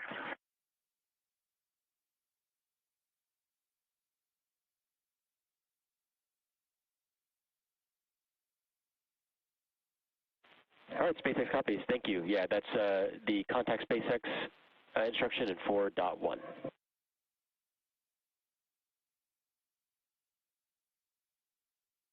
Okay, we copy. We have the go in 4.1, and we still have the suit drying timer going as well, but I assume that we can continue into step 4, 4.400, even though we haven't closed out 4.012. Affirm. We'll go ahead and start stepping through section 4 while the suits continue to dry.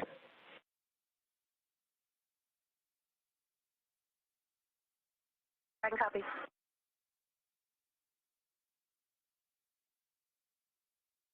A lot of communication between the core in Hawthorne, California at SpaceX headquarters and SpaceX Mission Control with the crew aboard Dragon as they prepare to open the hatch and join the crew aboard the International Space Station. Just confirmed that they have doffed their suits and are drying those. They've had an opportunity to change before they enter the space station.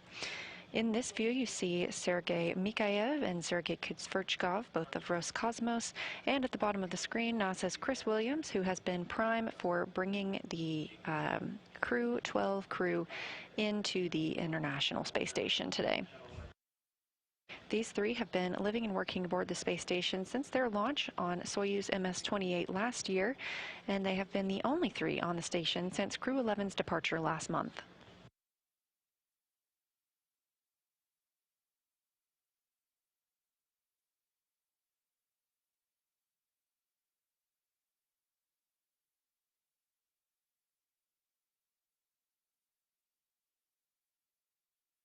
The time zone used aboard the International Space Station is GMT, and it is just past the 10 o'clock hour at this time.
SpaceX Dragon. SpaceX is ready to copy.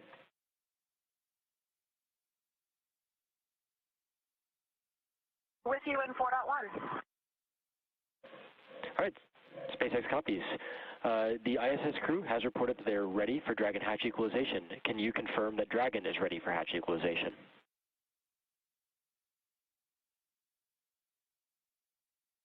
Affirm, we are ready. SpaceX copies. We are taking that action now.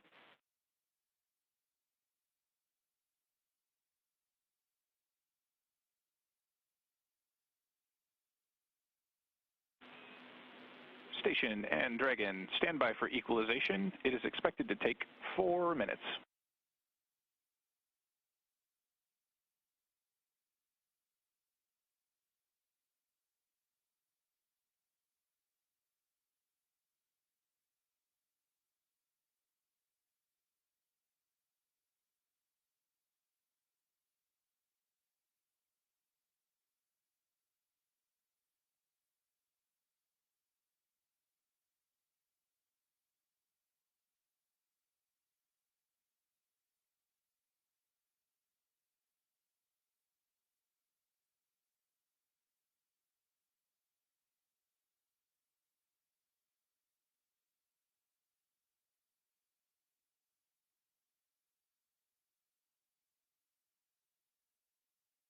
We heard those communications from the Corps in Hawthorne to the crew aboard Dragon, that is Crew-12. Confirmation that they are ready to begin hatch opening operations. Again, this view of Roscosmos cosmonaut Sergei Kudzverchkov on the left, NASA's Chris Williams in the middle, and Sergei Mikhaev on the right. That's the current crew of Expedition 74 that are being joined by Crew-12 and bring the total of people living and working on the space station up to 7. As you can see, it appears that they are looking up. That's the direction toward the Node 2 Zenith, or space-facing port. Node 2 Zenith is where Crew-12 docked today, and that coming almost 2 hours ago, 2:15 p.m. Central Time. Dragon SpaceX on the big loop.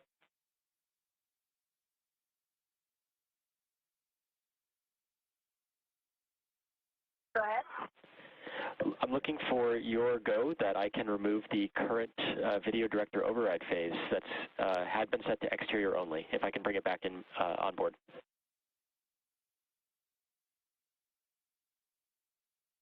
Affirm, you've got our go.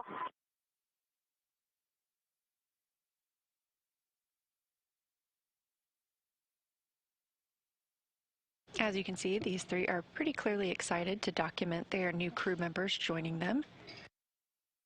Already getting some waves through that docking hatch window before the hatch is actually opened.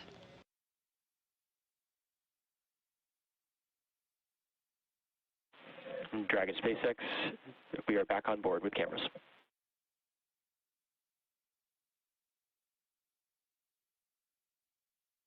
Hello.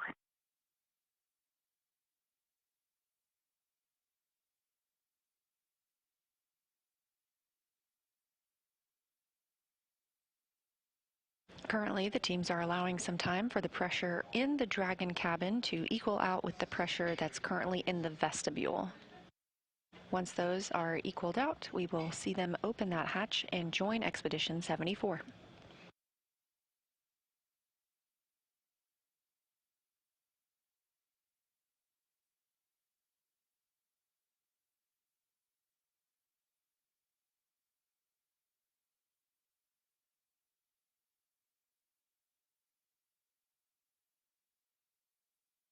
And on the left side of your screen, the inside of the Dragon spacecraft, where Crew-12 is preparing to exit and join the other Expedition 74 crew members on the space station side. As you can see, they've had time to get out of their suits and start to dry those out. This is what they do after having worn them on the ride uphill. They've also been working inside the cabin to make sure everything is properly stowed for their long-duration mission on the space station.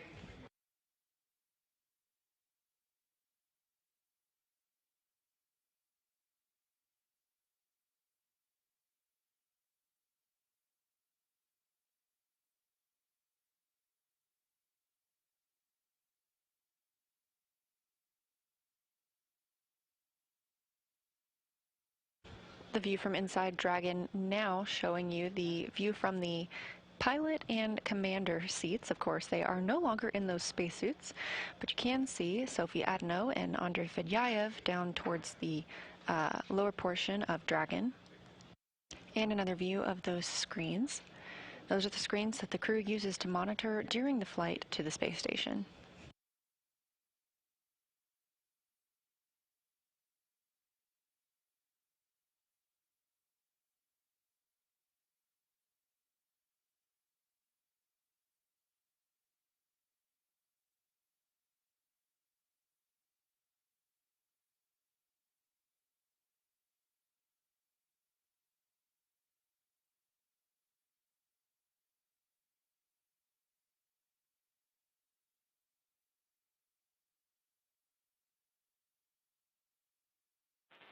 Dragon, SpaceX on the big loop for hatch open.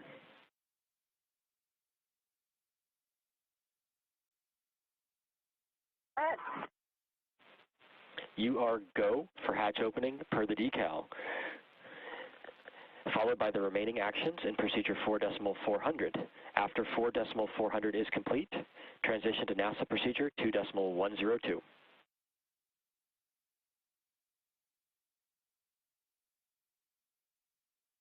Okay, we copy that. We're go for 4.4. We'll finish out step 4 and go into 2.102. And can you confirm we should complete all those steps? Is that going to be before the PAO event, or will we do the PAO event and come back to do that?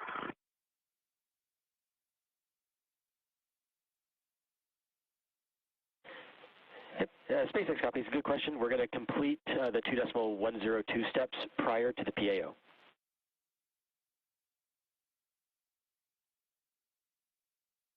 Copy.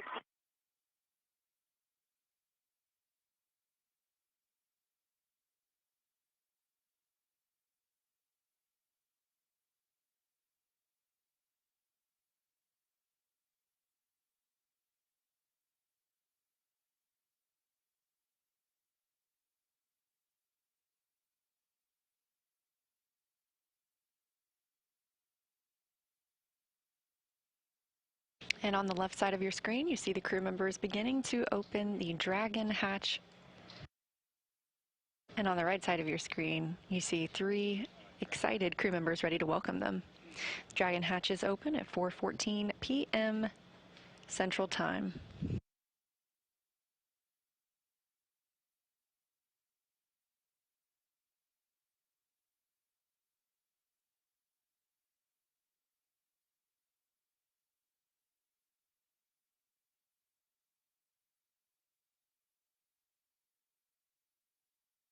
SpaceX Dragon, the hatch is open.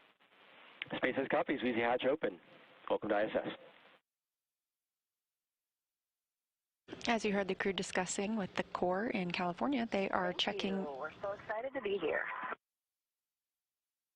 They will continue to step through some procedures before we get into the welcoming ceremony.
Houston, Dragon.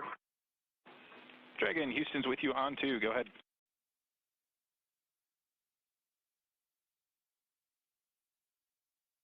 IMV duct installation is complete. We're go for IMV fan activation. Houston copies. Understand we are go for IMV fan activation.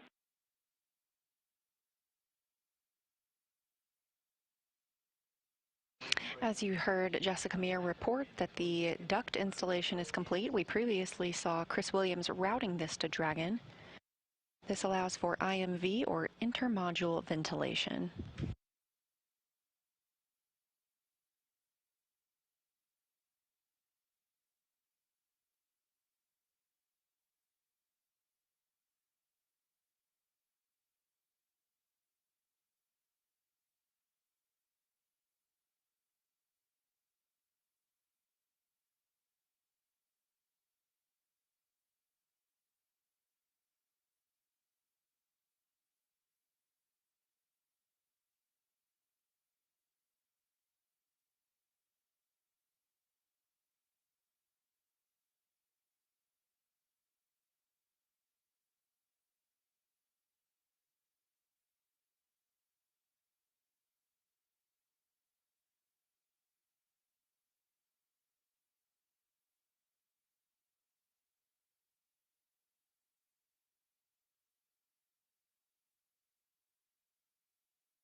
And Houston Dragon, we're looking for your go in 6.3.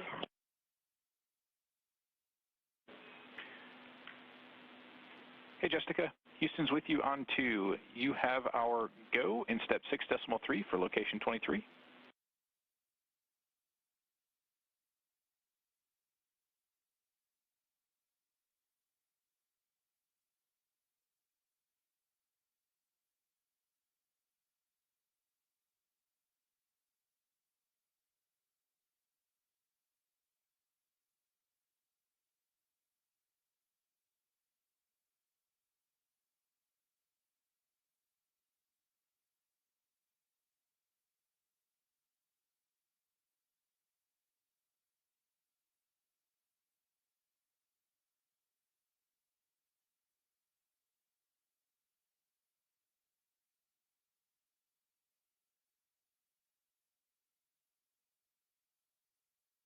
This is Mission Control Houston. The hatch on the Dragon side of the Dragon being docked to the International Space Station was opened at 4:14 p.m. Central Time.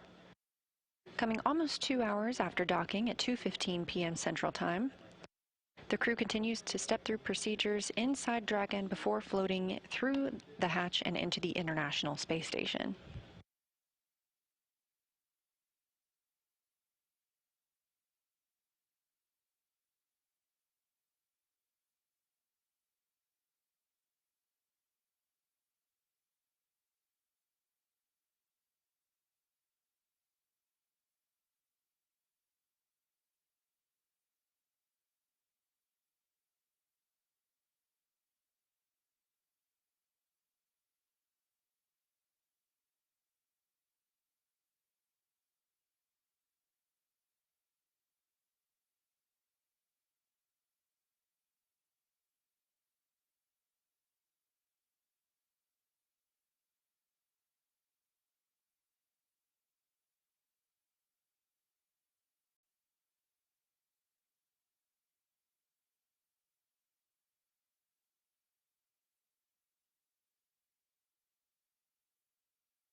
SpaceX Dragon, Lyo cartridge is sealed and installed.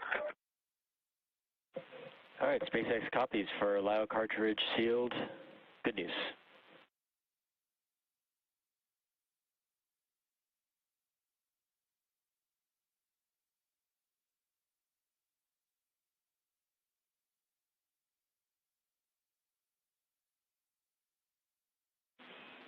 station, Houston on 1 for Chris and PAO event.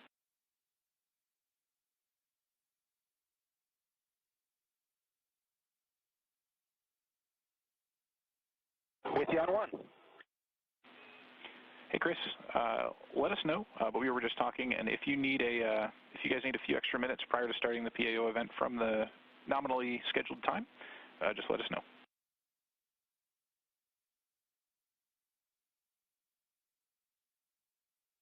Copy, Wilco. We're all good here. We'll see how the Dragon crew is getting along, and I'll let you know. Sounds good. Just for your awareness, it's no problem if we need to delay a little bit.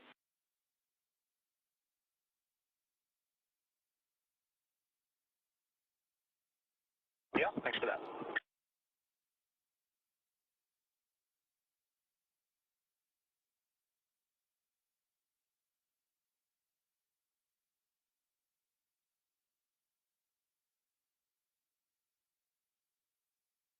The PAO event, you hear NASA astronaut Chris Williams discussing with Jacob Lesarge, the Capcom here in Mission Control Houston, is the welcoming ceremony. So we hope that you'll all stay tuned to hear words from the Crew-12 crew members as they join Expedition 74 aboard the International Space Station.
We are in a satellite handover with the tracking and data relay satellite system from the International Space Station Flight Control Room and the space station. We expect to regain those communications with the space station very shortly. As we have discussed, Crew-12 arrived at the station docking at 2:15 p.m. Central Time today. Hatch opening of Dragon occurred just moments ago at 4:14 p.m. Central Time. The Dragon crew has not yet entered the International Space Station. They are continuing some procedures inside the spacecraft as they prepare to be docked for an extended period of time and complete their mission on the space station. Once the crew floats through the hatch, they will be joining 3 members of Expedition 74. It's NASA's Chris Williams and Roscosmos' Sergei Mikhailov and Sergei Kutsverchkov. That'll bring the total crew on the International Space Station up to 7. Following their entrance of the International Space Station, we will also have an opportunity for them to provide some welcome remarks, some thoughts on their flight, and what they're excited for now that they are on the orbiting laboratory. Obviously, you can see we've regained those communications, views, and audio from the space station and from Dragon.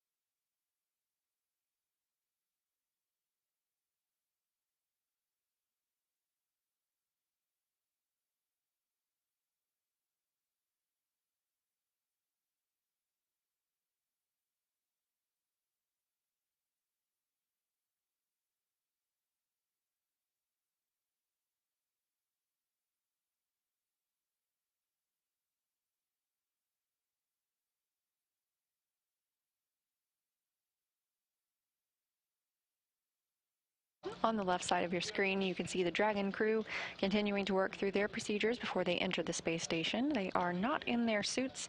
They took those off shortly after docking. This allows them time for the suits to dry out. They won't wear these again until they prepare to board Dragon and complete their journey on the space station by coming back to Earth.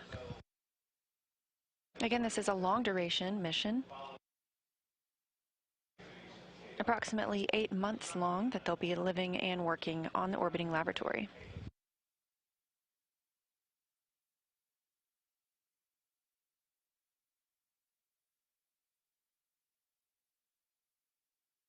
Currently most visible in Dragon. Configuration is complete.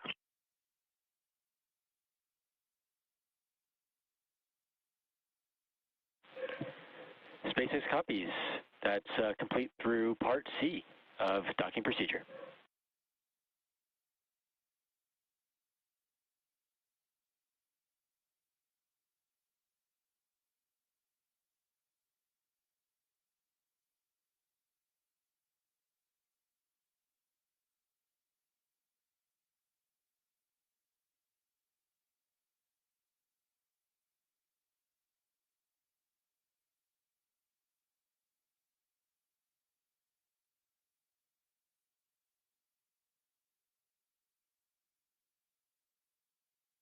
And SpaceX Dragon, we will proceed into ISS and come back to finish the last step of the suit stuff. That works for you guys? SpaceX copies. No concerns. We'll track the last step open for 4.012, and we can follow that up on that later. Stay firm. Thank you, guys. It was a wonderful ride. It was our pleasure, Jessica. Have a good stay there, Crew-12.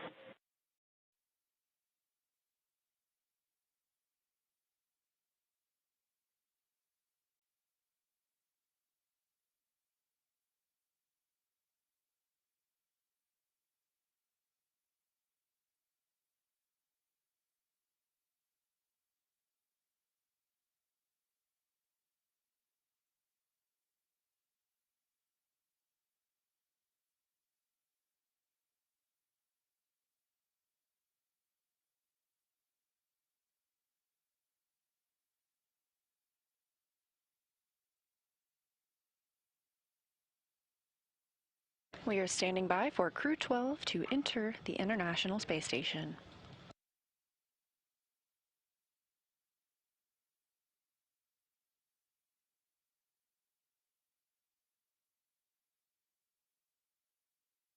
First through the hatch is ESA astronaut Sophie Adeno on her first trip to space.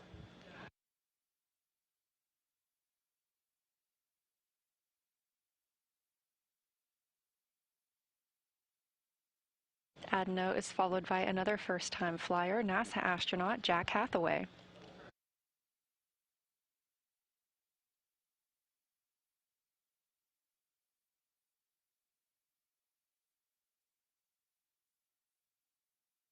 Roscosmos Andrei Fedyaev is next to join the Expedition 74 crew on the space station, and NASA astronaut Jessica Meir makes her return to the space station as well.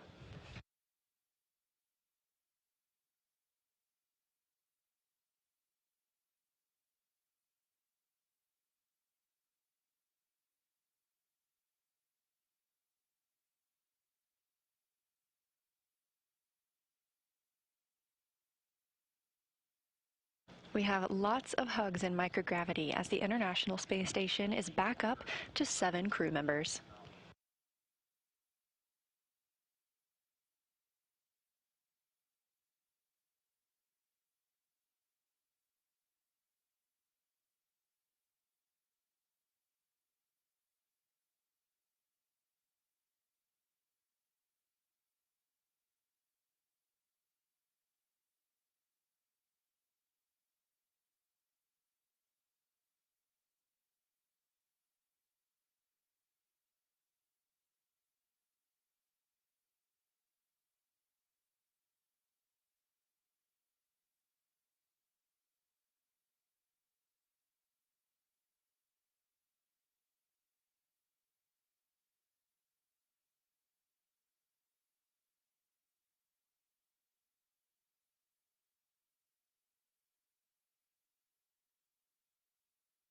Houston, station on 1 for the PAO event.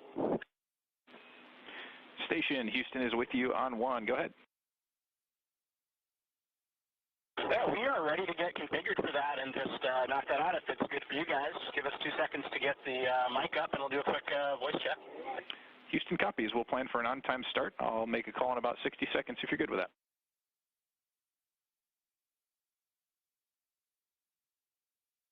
And works for us. Cool. Just for your awareness, I'll be coming up on Space Ground 2.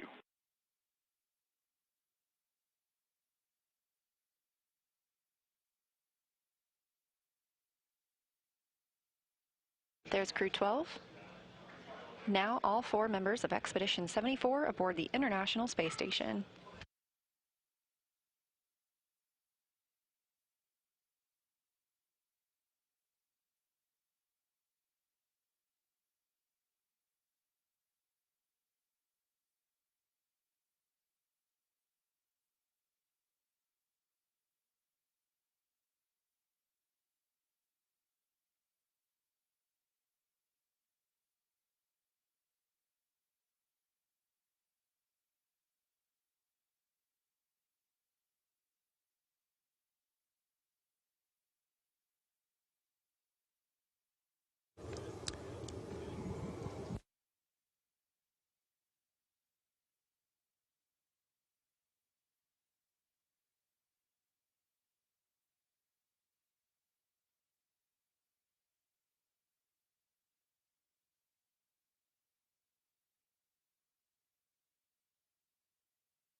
Expedition 74, this is Houston. Would you please give us a voice check? Currently, we're not hearing anything through the mic. Check 1, 1, 1.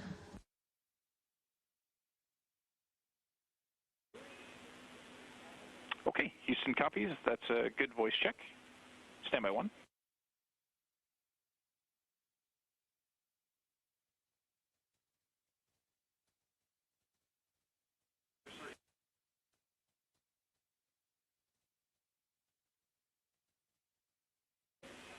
Station, this is Houston. Are you ready for the event?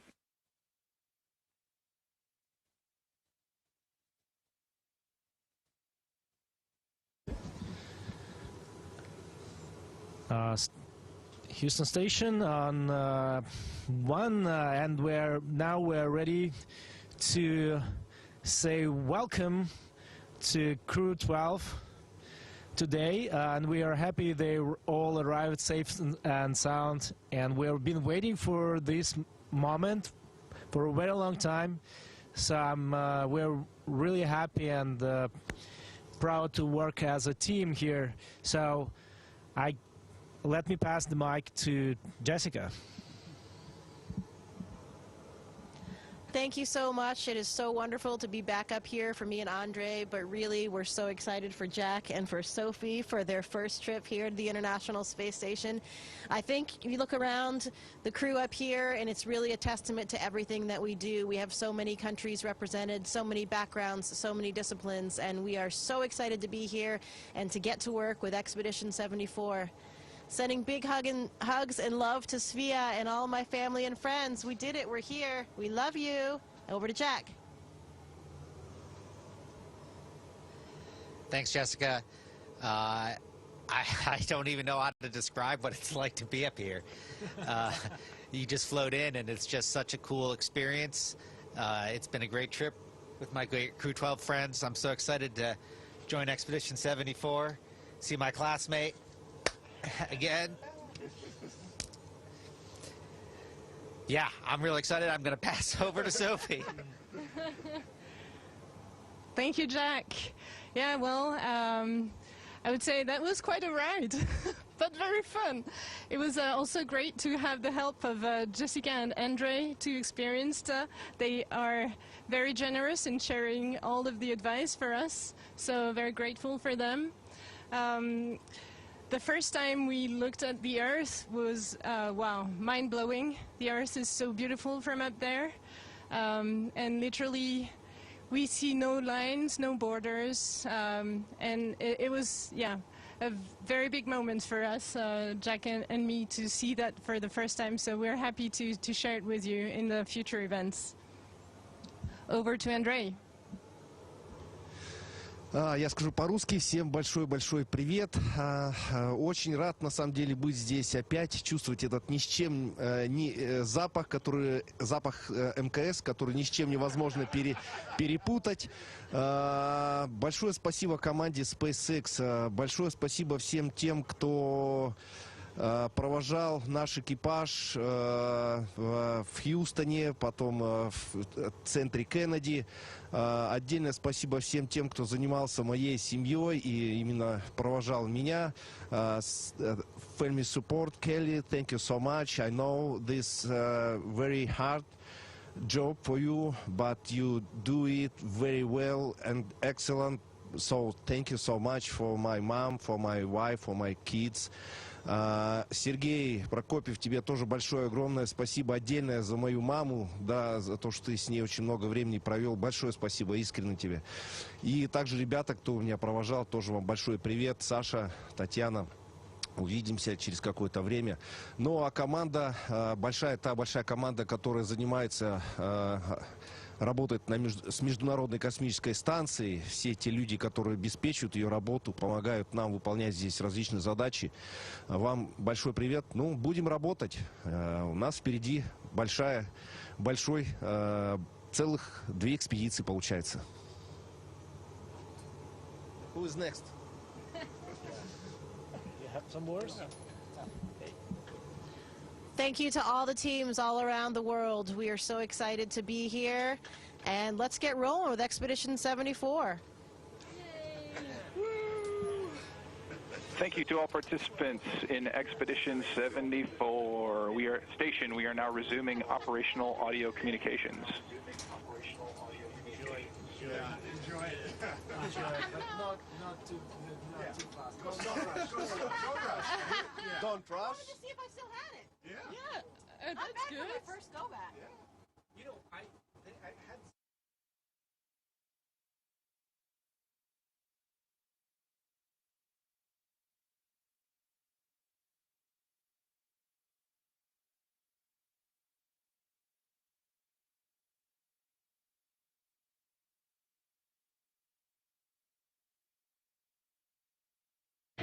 Seven smiling faces aboard the International Space Station now that we have all of our crew members aboard. Again, some really happy words from our newest members, that is Crew-12, that arrived at the space station at 2:15 p.m. Central Time. Hatches between Dragon and the space station opening at 4:14 p.m. Central Time.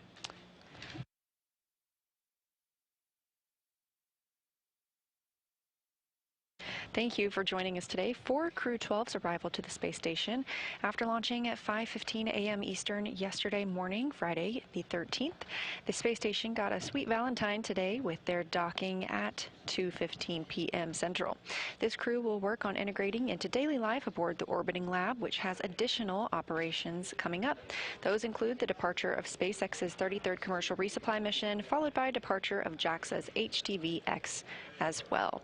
Later this spring, we'll see a couple of spacewalks, so check nasa.gov for the latest updates. Of course, we're also gearing up for the Artemis II launch to send humans around the moon, with March as the earliest potential launch window. It's obviously an exciting time for NASA. We really hope you follow along. Happy Valentine's Day, and this is Mission Control Houston.